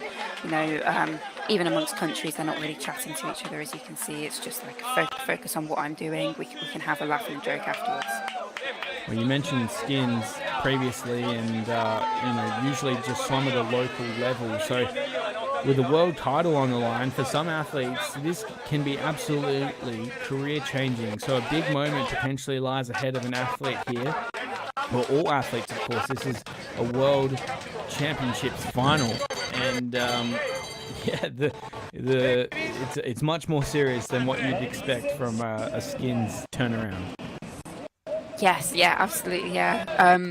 Yeah, I was liking it to skins just to show, like, there's nothing like this, you know, we haven't seen swimming like this. It's just, it's so innovative, and I'm really excited, and, you know, we're already getting to see them go again. These turnarounds are a lot tighter than I initially thought they were, so, you know, hopefully, you know, and then this is the thing, everyone's dealing with the same thing as well. You have to remind yourself, and see Brinkley Hansen getting herself up through there, absolutely love that. Yeah. Yeah, I really, really like that energy. You know, it's great to see the athletes still smiling and having fun as well. I think it always sounds cheesy, but that is one of the most important things. Make sure you enjoy it. We see a smile from Georgia Macri there. Got the Italian swimmer coming on, and and the Mexican as well. He's absolutely fantastic racing from all of these girls. So it's going to be a great 500 meters. I'm looking forward to this. Yeah, this is the final of the 3-kilometer knockout. We'll be crowning a World Junior Champion in just over 5 minutes' time. All finalists out on the starting dock now. We'll see the start shortly as they get the event presentation. You can sense the nerves. It is Claire Weinstein at the right of your screen, the number one athlete through the semifinals, in the hands of the starters here. An incredible final ahead. Just 500 meters separates these girls from gold. Who will take out that title for the very first time here in Alghero, Italy? It's been a great 3 days of racing, and this is the final in the water. 500 meters ahead, and the speed is on early. And again, I just want to shout out the 5K girls who have made it into this final. It's just absolutely fantastic racing. We have Malia Spinato and, of course, Brinkley Hansen, both of them medaling in the 5K with that incredible front end speed, which just kind of broke the pack apart. Ended up swimming by themselves, ended up catching up some of the boys who had started a little bit early as well. So we just the talent and the speed that is in this final is something really special. That's a great point. Good to have all ages represented once more. But Alice, we saw for the very first time at these championships just the raw speed of Claire Weinstein off the blocks there. And she is absolutely flying 150 meters from the starting pontoon to that turn can. And Weinstein looking to get a gap. 154, we've said it throughout the broadcast, it cannot be laughed at. 154 is lightning fast. And there's a break with Hansen there sitting in second. Yeah, I've wanted to see this from Claire all weekend. I'm not gonna lie. I was kind of hoping for it in the 7.5. I totally understand why she didn't go for it. It is risky, especially for a race that long. But I'm just very excited we get to see this with the 5K, where finding herself clear water, putting down that effort, and saying, if you want to take the gold off me, you got to come get it, because she's blown the field apart here, absolutely blown it apart. She went through that 150 meter mark in 128. That is so fast. And look, the top four separated, but 128 through the first 150 meters. Like, come on, that's incredible. Yeah, we at a junior level haven't seen an athlete like this. Even at a senior level, this kind of speed, I really can't stress it enough. We have not seen a woman swim this fast over 200 meters. I think Shan van Merendaal, I think her PB in the 400 is around 4-minute mark, 4:01, 4:02. So still incredibly fast. But to have this kind of speed in an open water setting is something so unique. Yeah, she has absolutely blown apart the field early on. Brinkley Hansen of the USA sitting in second. She must have heard our commentary, Alice, and thought, there's no way I'm going to let anyone get near me off the line, because I know if there's any contact, it brings people into the race. So Claire Weinstein's just dropped a casual 128 through that opening 150 meter mark, and it's put one hand on the gold there for the USA as they come through this halfway mark. Still absolutely flying 250 meters swum. This lead is extraordinary. This is 250 meter swim, and she's created about at least a 5-second gap between her and Brinkley, who is also an incredibly fast athlete as well. I think we're going to see American dominance in this again. It's just something else. And I'm just sat here thinking, how are they going to... Is Claire doing the relay? I don't know if she was in it. I don't know if they can change the start list or not, but I would love to see Claire get put against the boys and see what that could entail, because typically you have the boys lead it off first and then the girls going second. But it would be absolutely great to see countries that have talents like Claire Weinstein, put them in with the boys, put them in with the men, see how long they can hang on to that pace for, and then you've saved like a man to be able to swim with women later on, if that makes sense. Tactically, I think it would just be so exciting to spectate. Yeah, it's a special talent to have in your team as an Olympic medalist here at the World Junior Open Water Swimming Championships, of course. But Claire Weinstein in this race is absolutely flying as she comes down to turn for the final time. She'll have 100 meters between her and the finish line. She has as we mentioned, one hand on that gold medal already. And I'd say as she turns this can, she'll have two hands firmly secured around that gold medal. Brinkley Hansen still sitting in second, and we have a great battle developing for the minor medals. But out in front, how is this swim here by Claire Weinstein? We knew she was capable of it, and she's absolutely dropped it on the final leg, the 500 meters here, Alice. This is sensational swimming. Absolutely beautiful. I'm just so happy we get to see this. Big shout out to whoever's put in the 3K, World Aquatics, the organising committee for this, because unfortunately we wouldn't get to see it on 7.5. It makes total sense. You don't want to swim 7.5K by yourself. It opens up too many issues for yourself. She could have put down this kind of effort at the first kilometre and opened up a substantial gap. But then you're swimming 6.5K by yourself, and it just allows for too much uncertainty. So the fact that we get to see this here over 500 meters is great. And as you were saying, we're going to have a tough fight for bronze. I think that is Okinozo of Japan, just slightly falling off it now. And we've got Clements of France. So we're going to see unless she comes past Brinkley, it's potentially an American one too. Yeah, this is going to be an interesting final finish to the knockout sprint. 3 kilometers have been swum, but there's one woman that stands above all else. Claire Weinstein has had a stellar 2024. The Olympic silver medalist becomes a double world champion as she has obliterated the field and comes down to stop the clock. 5:51 the time across the wall. A dominating performance. Coming down now is Hansen, and Cocodano of France rounds out that top 3. But how's the US dominance? They win every single gold on the female program, and they take silver in the knockout as well. Yeah, I really don't think it could have gone much better for America. I mean, that 1-2, and you've got Brinkley, who swam the 5K. Like, she's young. And absolutely love to see it there where Claire finished. She turned around, was ready to cheer Brinkley into the finish, had a hug waiting for her at the end. Great. To stand on the podium with your teammate like that is something so special. Very rare, very, very rare. And also the fact that they're coming from the 2 younger age groups here.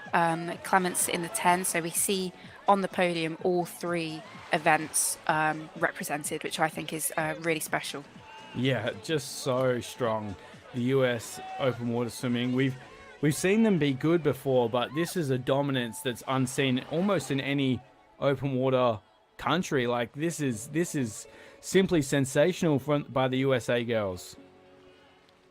Yes, yeah, I think America's. I've always found interesting, especially at the junior level. They've never dominated like this at the junior level, and I've always wondered why. Because their junior swimming is just something else. Even their collegiate system and into high school as well. There's so much strength and depth. So I've always wondered how come it hasn't translated to open water, but we're seeing that surge through now, and you're getting some absolutely incredible performances come out of these athletes. That is so true. Special moment for these 3 incredible athletes. They had been the most dominant throughout the action here. Weinstein stands on top, almost 10 seconds over 500 meters. I really do want to stress to everyone tuned in around the world how special of a moment this is for Claire Weinstein and for open water swimming. The first ever 3-kilometer knockout swim. And Alice, we spoke after the boys race who we'd back if we were to see this race swum at an open level. I mean, after watching Claire Weinstein swim here, it's hard to go past Weinstein to potentially win that. Honestly, yeah, speed like that is something so special, and it would be interesting to see if at any point Claire did have someone to race against. Would it have taken her to another level? Because it is tough swimming 500 meters by yourself like that. Claire will be a racer. She does 200 free. That is a pure racing event.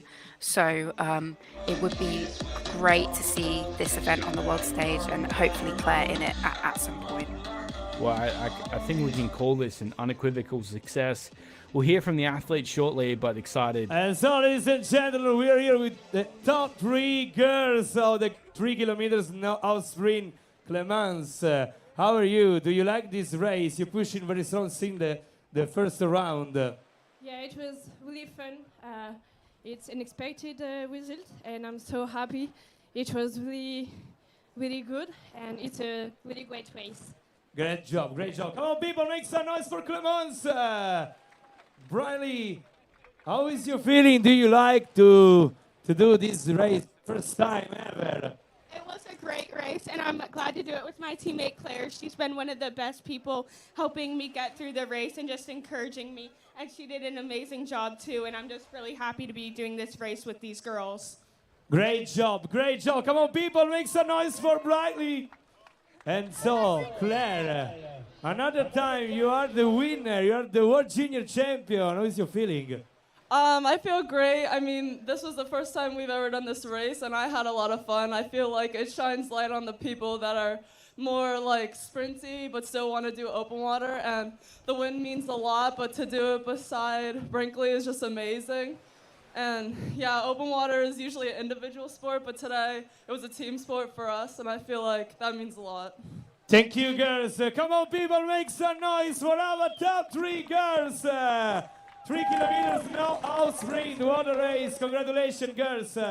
So interesting to hear from those athletes there, Alice. And we talked about it in the boys' race, the potential of this being a team event, but Claire Weinstein definitely doubling down on that fact as we get the results. Yes.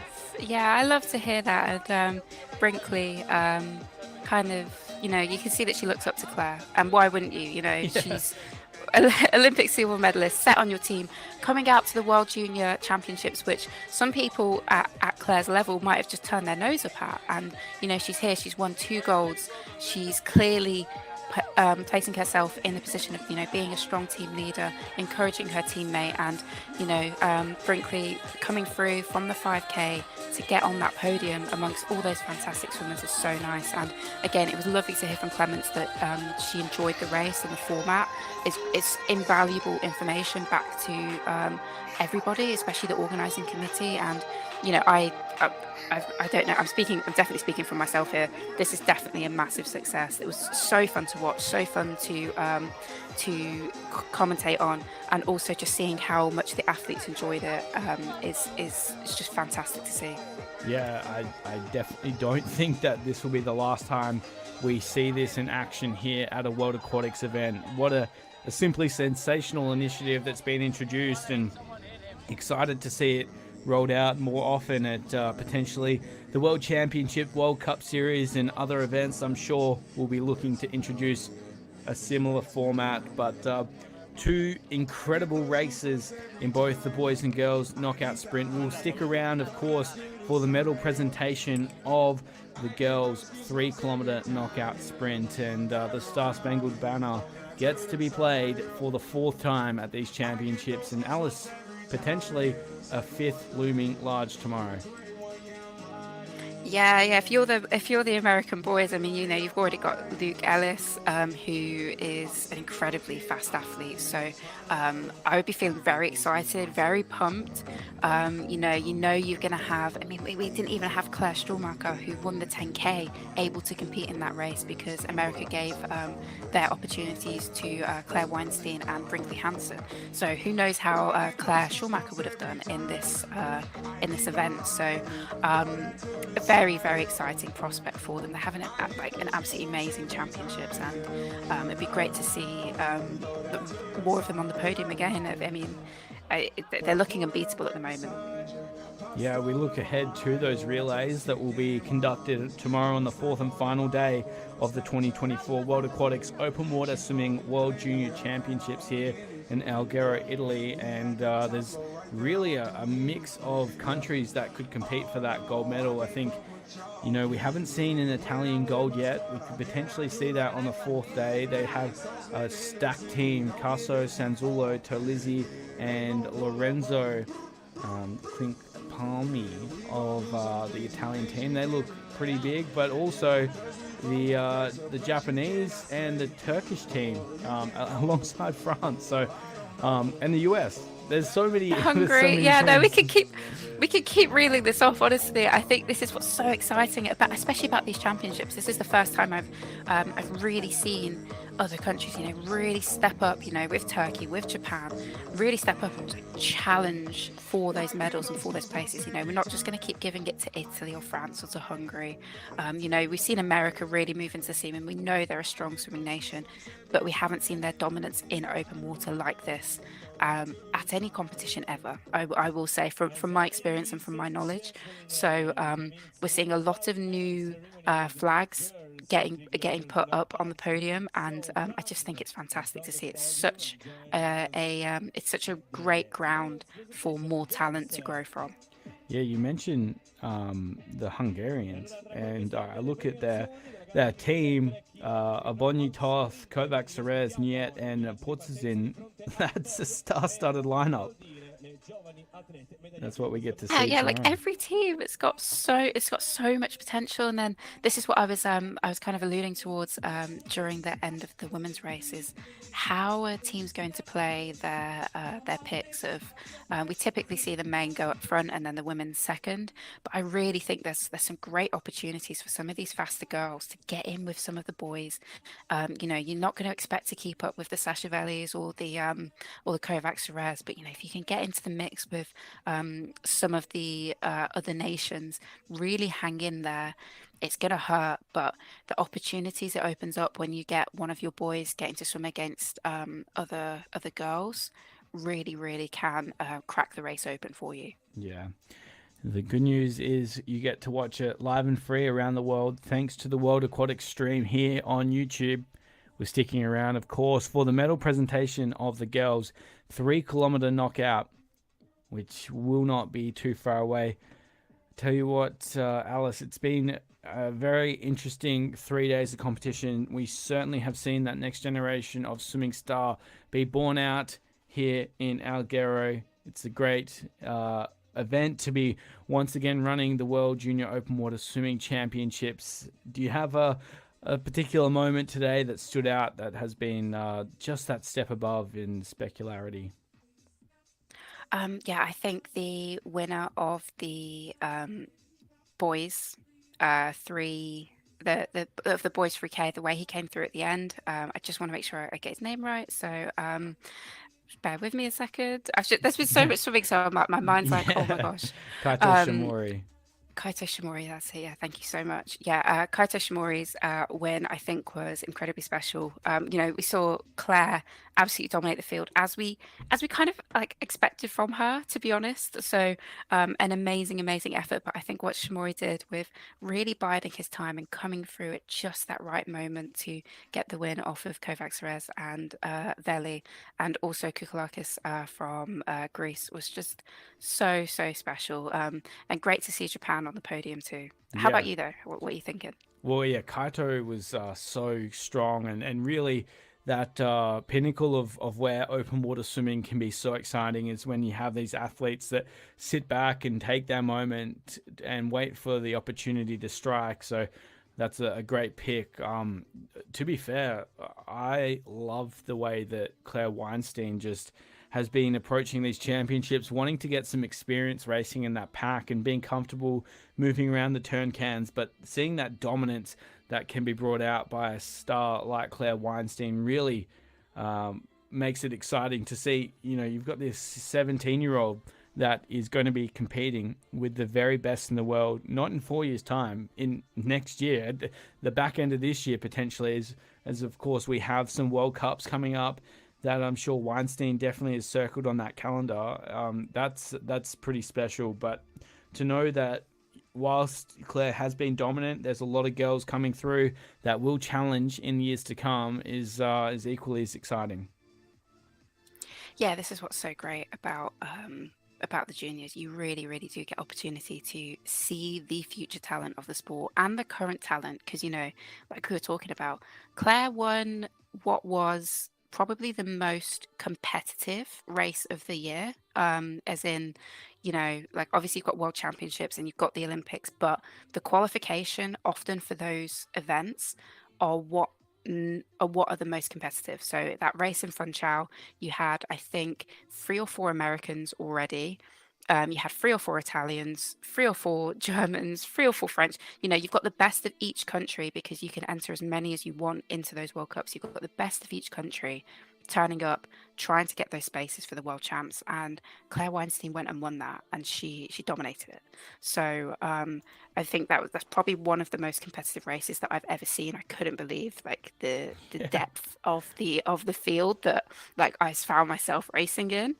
And yeah, I'm really, really excited to see what opportunities she takes on because, you know, she's obviously got a lot of potential in the pool, as we've already seen with that Olympic medal, and a lot of potential in open water too.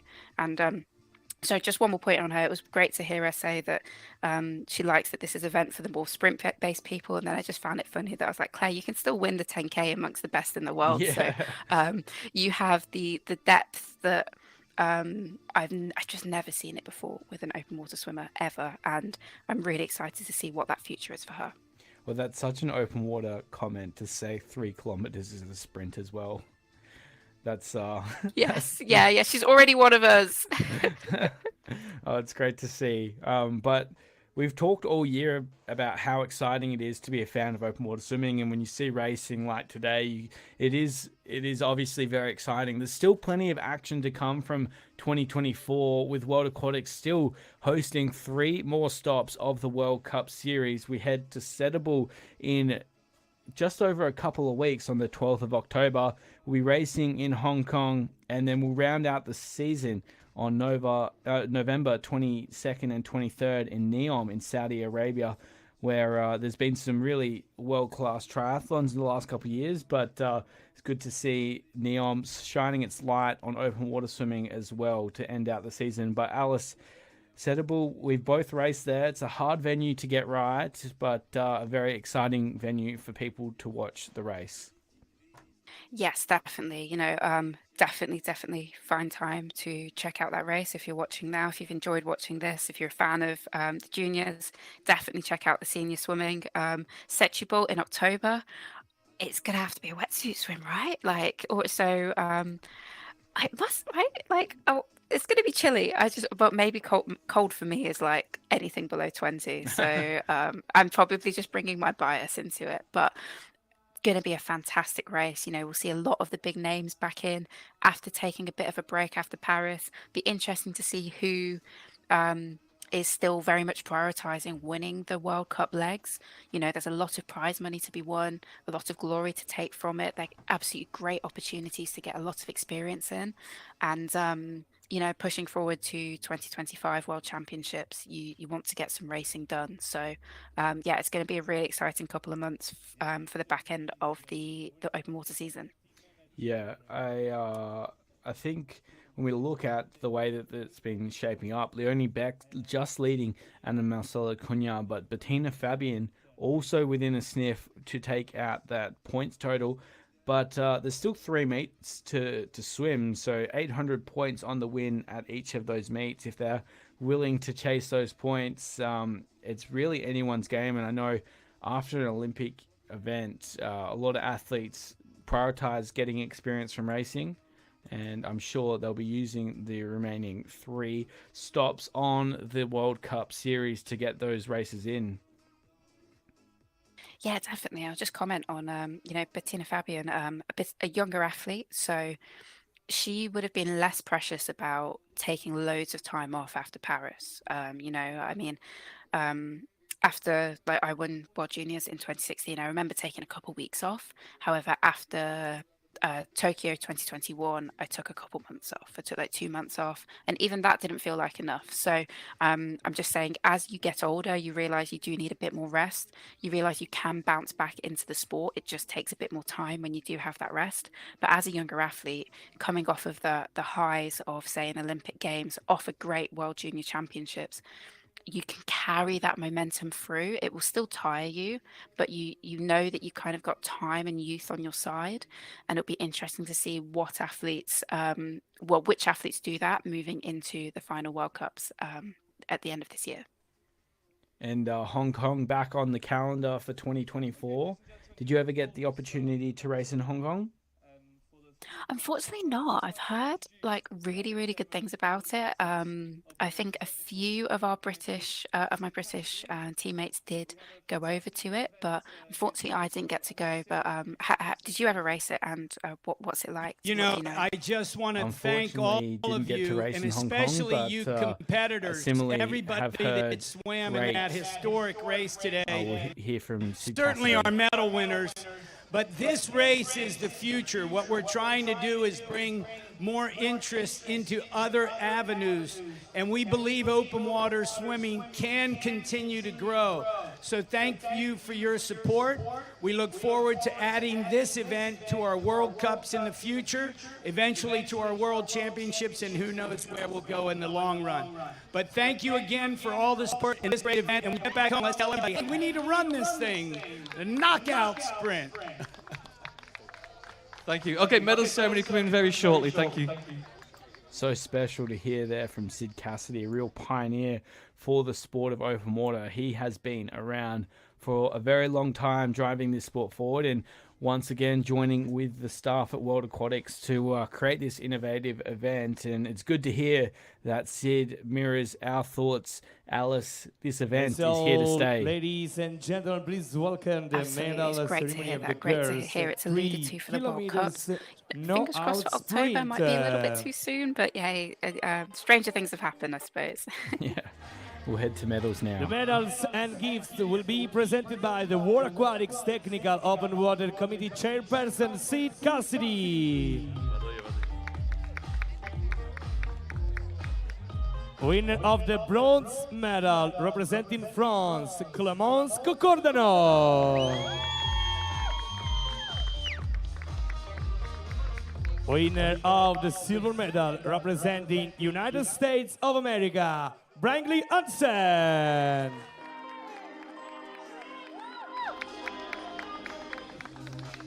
The winner of the gold medal and world junior champion representing United States of America, Claire Weinstein.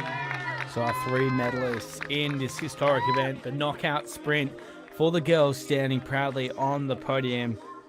As we heard from Sid, the first time this has been swum at a World Aquatics event, and what a way it was won by Weinstein, showing that dominance, but a great showing by all of the athletes in the field. Yeah, certainly. I think this is a fantastic, fantastic race. You know, a very, very special one. Getting to showcase this for the first time, have the officials be so happy. I think they're very happy with how it's gone. It went smoothly. Didn't look like there were any hiccups or any stress. The athletes seem to have enjoyed themselves. So I think we can say this is a massive, massive success. Special moment for these girls, a special moment for Sid Cassidy of World Aquatics. We move to the national anthem, but take a moment to appreciate what this means for the sport. Of United States of America.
A special moment Alghero for makes these some special noise for your athletes. That junior was the world presentation championships of the medals medals. in the girls' 3 kilometer knockout sprint. Claire Weinstein on top for a historic victory. Hansen in second for the USA, and Coccadano rounds out the field after a spectacular performance for France. Alice, that rounds out the action on day 3, and what a special moment it was for this sport. Yeah, absolutely massive, and huge congratulations to all of the athletes who took part in it as well, especially to our medal winners, but of course everybody. You know, we all get in, we all fight it out, and that's what makes the competition so important, is that everybody gets in and gives it a go. So we've seen some absolutely fantastic racing. I'm really, really excited for the future of this event. I know it's very bright, and yeah, absolutely looking forward to the relays tomorrow. It's going to be great. Yeah, speaking of the relays, we'll see both the 14 to 16 years and the open relay conducted tomorrow on the 4th and final day. Any cheeky early picks for who's going to take out those golds? Oh, I think America, I just think the dominance of the girls is just so impressive, you know, and regardless of what combination of the girls they put through, you've already got 3 gold medalists in the individuals, so and then 2 medalists in the 3K, so I think there's going to be a lot of potential there. But what do you think?